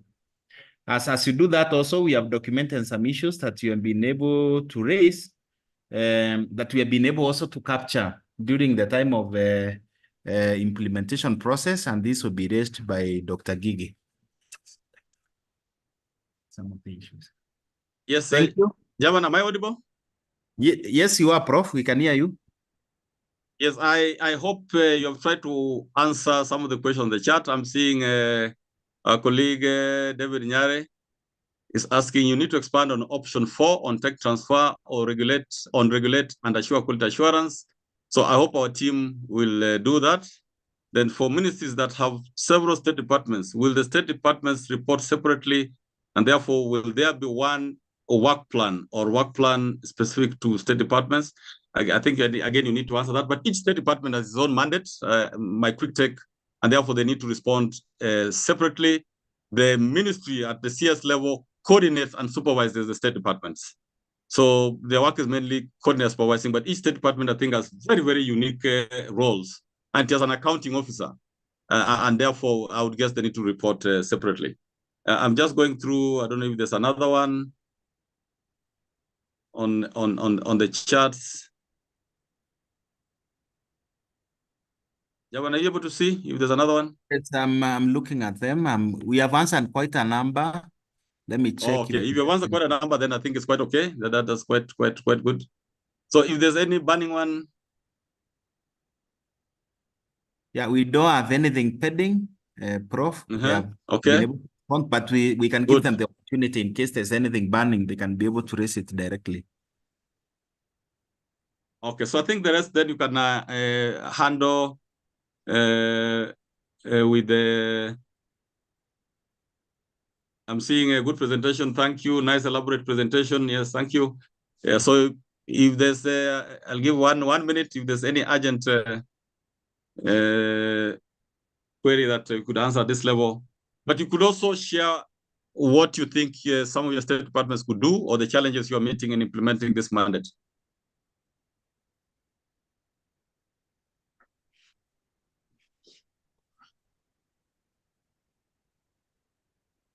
I think we have a question from Josiah Chumo for stream A. Do we start at quarter 1?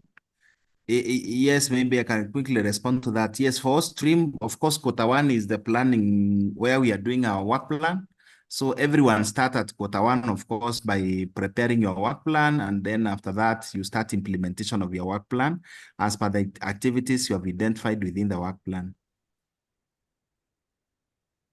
Okay.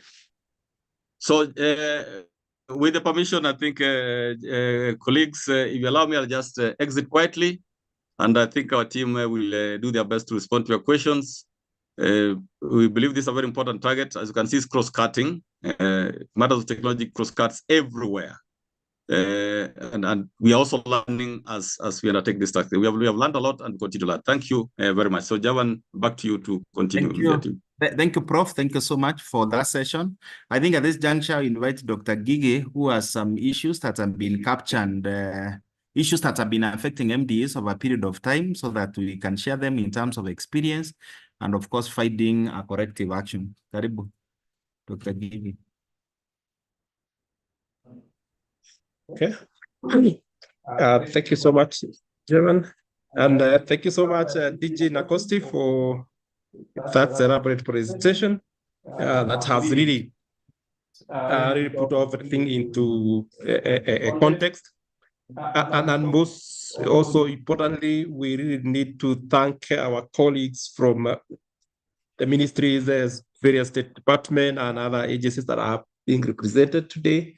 We do appreciate your time and your comments and your question, because this helps us in terms of making moving forward and improving the indicator. Let me quickly just touch briefly in way of response or clarity, there's one of the aspects that was asked by one of the colleagues, that there are ministries that are various state departments who do wish to have several work plans and the likes. I think Javan has put a response to that, but just for emphasis, yes, it's true. So each various state departments have different mandate, different functions, and it is always fair to have that. But remember, the aggregate score for the ministry will be the average for all those state departments. The more emphasis that we say each and every state department need to put their best foot forward in terms of responding to this. And the STI mainstreaming aspect is in that angle. We want state department to address it from their perspective. Aggregately, they do have a single work plan that is signed by the cabinet secretary. There was an option about the option 4 regulatory agencies by Dr. Isi.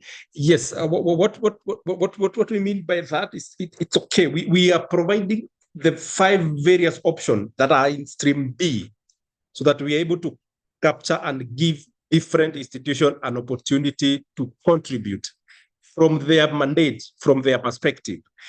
If for option B, for option 4, we are talking about regulatory agencies. For example, if it is NACOSTI as a regulatory agency, that's an option that will fall into, but is to ensure that we are able to regulate institutions that are taking particularly the research innovation cycle. Is it done within the law? Your evidences is to provide evidence that you are able to regulate. If it is NACOSTI, we were able to ensure the research that done within that so specific aspect was properly licensed, properly monitored, and the likes. And those are the evidences that you need to provide in there. Paris has asked about the issue to elaborate on the activities that fall under partnership and collaborations. Yes, there is a number of activities that we provided as a guide in your work plan, and they are very clear and simplified, because we are talking of multiple helix, and that is the way we are pushing institutions to have, so that we can have meaningful collaborations and partnerships. But they are around activities around, are you able to map out who are your key stakeholders, who are your potential stakeholders? The other activities around there, are you able to provide evidences of the activities that you are doing within this collaboration and partnership or agreement that you have, in terms of the workshops, forums, round tables, that you are working with all these multiple helix partners. We are talking about the government. Today we are speaking about the government. So how ministries, state department are engaging with the academia, industry, private sector, society, and there's civil society, and the environment. Now talking about the communities. Again, the other aspect we're asking you is, are you able to assess that all the inputs that are coming through from this partnership, and in this we want to get kind of resources that are coming through from private sector, international partners, that you are engaging in these multiple helix collaborations. The other aspect we also want to do under the partnership and collaboration is for you to assess the outputs. And in the output, we have a wide range of outputs: the publications, the patent applications, policy briefs, technical reports. From those partnerships that you are engaging within the year, you assess that for us. And finally, you do a summary report for all those collaborations. So Paris, I think in a nutshell, that what falls under partnership and collaborations, and you are doing within your context, within the partners and the collaborators that you have within your institution. Quickly, there are other aspects that we have picked from our end that we thought would be very important to clarify for stream B. And remember what we said, institutions that are under stream B, these are institutions that by the beginning of the year, you already had your STI mainstreaming strategy approved? Do we select only one option under technology and transfer? The straight answer is yes. All the 5 options have equal scores, equal marks. So all what you need to do is to pick just one option that fits your mandate, your function, and what you do. Option 1, research innovation cycle. Are you able to go through all that whole research innovation cycle as elaborated in our work plan? Option 2, acquisition of technology. Are you able to go through that and demonstrate and provide evidence that you are able to acquire technologies that are able to fit into your core mandate and the like? The 5 options elaborated in there, you only need to take one option that fits the bill, that fits that even collaborates with your mandates and your function. Because remember, this is a very generic guide for all the MDAs in this country, the 400 plus. Based on their mandate, these 5 options fit the bill. Everybody, whether ministry, a state department, state corporation, universities, TVET, they will find their home around the 5 options. So you only pick one option that speaks to what you are able to contribute in terms of technology development. And there's the final one I've seen is a stream B on collaboration and partnership with the activities. Are they sequential? Yes, in nature. From one, because one, we're asking you about identification of your partners. 2, what are the activities that you are dealing with? The parties that you are working with around the partnerships, assessment of the inputs, assessment of outputs, and finally, a summary report on partnership and collaboration. In that sequential flow, I think what you need to do, we are now already in quarter 3. It is now you are looking back the whole year. What are all the activities that you have had in the RSTI partnerships? And you could do that report, capturing specifically all those things that we had guided you in the work plan. Are you able to respond to each? Because our scoring criteria will reflect on those specific activities. And it is very important that we're having this conversation towards the end of quarter 3. We have the 4th quarter to make it right of what is missing. And finally, what I just want to really highlight is the selection of quarter stream A and B. In our online reporting system, page 1, where you have the institutional profile, it is indicated very clearly so that you select whether you are in stream A or B. What is the criteria? What is the requirement? Stream A is those who are developing their STI strategy this year. Stream B is those who had their strategy before we started this year. So be very clear around that, because whichever route you take has its own implication, so that you don't take route A, stream A, and then the activities that you are reporting are activities for stream B. Or you don't pick stream B and the activities that you are reporting are stream A. Stream A is just developing the strategy and implementation. Stream B, you are just dealing with the 2 strategic issues, very important one for outputs. Remember what we are just saying and repeating, that this year we're output-led for impact. Stream B, you are dealing with partnerships and collaborations and technologies, development, protection, transfer, and commercialization. But of course, remember we have our 8 tables that we are responding to the various RSTI indicators that I discussed this morning. So that bring that clarity and helps you to be where we belong. And of course, we do this on behalf of our institution and on behalf of our country. We're able to map our country where it belongs in the leagues of nations. So thank you so much. I think unless my team, you have other issues on the chat we need to respond to. But again, we still could respond on the wall, but you are still free. You could also raise your hand. If there are some burning issues, you need them responded. You could raise your hand to be empowered or enabled to raise it verbally, or you use the chats and the Q&A section.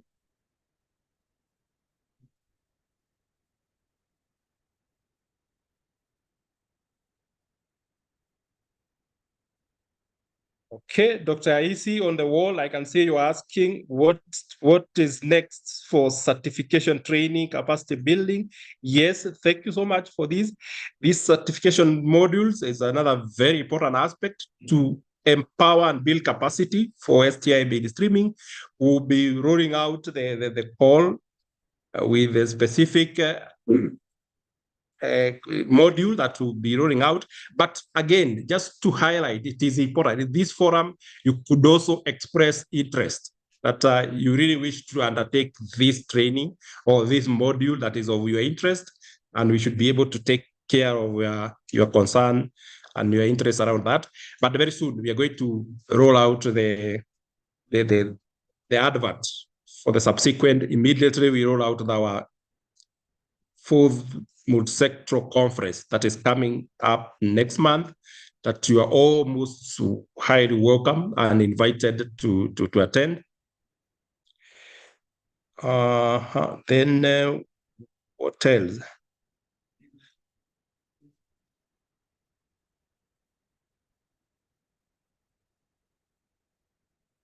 Group A or Stream A are supposed to develop the strategy and do implementation. Is this possible in 1 year? Yes, Grace, this is doable because the strategy, you only need to have to do it within a week. We have provided a very self-explanatory template with a very clear strategic issues that should guide you. And most of these activities, remember, we always say they are guided by your strategic plan and your mandate. So you are just within what you have been doing within your strategy plan. So this document, what does, it's already prioritize the activities that are within your strategy plan. Yes, it is doable. You do your strategy and implement activities that are within your budget, that are within your scope, and more importantly, that are within your core mandate.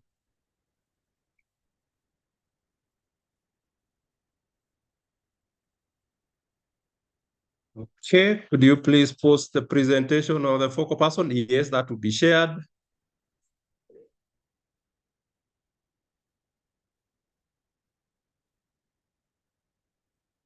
Okay, I think that we've been able to canvas around all your issues and concerns. But again, what we also want to say, this is an important forum so that we're able to get your issues. But please feel free to reach us in all the other avenues, other forums that are available. Drop us email, drop us a call. We're just a phone call away so that we're able to address this. As we are coming toward the end of the financial year, it is in our best interest, both yourselves and ourselves, to get it right. We said it's our business to help you implement this on behalf of our country. So we want to thank you so much for this very engaging and very informative question follow-ups that you are making. Indeed, we are grateful for having you all through this. You've given us a half a day to have this. Tomorrow, the day after tomorrow, and Friday, we'll still be running the same program for different sectors. You are still very free as committees, as a chairman, as focal person and champions. Still, you can have an opportunity to attend and get more clarity if you missed out. But all in all, we want to thank you at that point. And I think if you don't have any much burning issues, we wish to bring this to an end. Yes, Dr. There is Gillis. a question. Maybe a quick one. Sorry for that. There is someone, Grace Malene, is asking who approves the strategy. Please, your STA strategy is approved internally by yourselves. Want to go through your entire process of approval. Most of you, I know you have a document and procedure on how to approve. So it goes through that internal process. and then internally approve and then share with NACOST. Thank you. Hello, Javan. There is also. Can you hear me, Javan? I'm still on. Sorry. I'm still on, Javan. We have Professor Yawa. I think Professor Yawa, Prof, you wanted to respond to that? Yeah. There's just the last one. Could NACOST get funding for training for Prof, you can hear me? Instead? You can hear me? Can you hear me? Yes, we can hear you. Proceed. Yes, there's just that last question, that could NACOST get funding for training local persons? We would really love to and are trying. Already, we have been involved in training the focal points for the counties, for the county commissioners. Those are about 47 counties, but it's very limited. What I would request is that if we could cost share, with the area of cost sharing, you can imagine all the over 400 MDAs participating.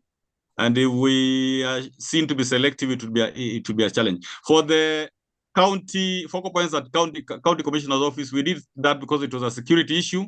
There are some researches happening which might be legal, but we are ready to engage on cost sharing.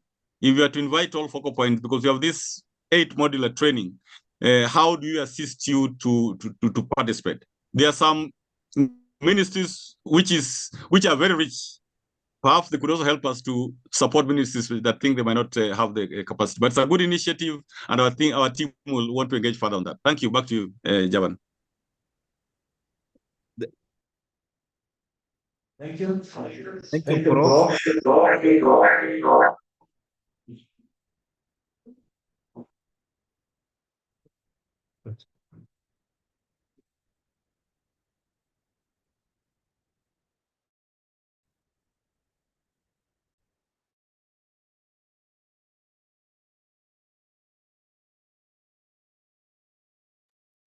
Okay. Thank you so much, Prof, for the response. Thank you, colleague, for your input and guidance. And more importantly, thank you to our distinguished participants. We really do wish to thank you. I'm saying this on behalf of NACOST, on behalf of the STI Mainstreaming Committee, that we are grateful for what you've been doing for us. The data that you've been sharing, it is invaluable. And the journey that we are working together, it is great for our institution, for our country. Remember, this is what the STI Act wanted. These were the aspirations, that we're able to entrench science, technology into our programs and activities, the journey that we are working together. So thank you so much. We wish to bring this to an end. And as we had started, I wish to request my colleagues to close it with a word of prayer. Lawrence, please. Okay, let's believe and pray. Heavenly Father, as we started in the morning, we ask that you be with us. We thank you for the knowledge we have gained through this sensitization. We pray that whatever we have gained, may it be valuable to our institutions and the country at large. Even as we disperse, lead us in the rest of the day. Even as we plan for tomorrow for the same, be with us and guide us. For this we pray, believing and trusting in your holy name. Amen. Amen. Thank you.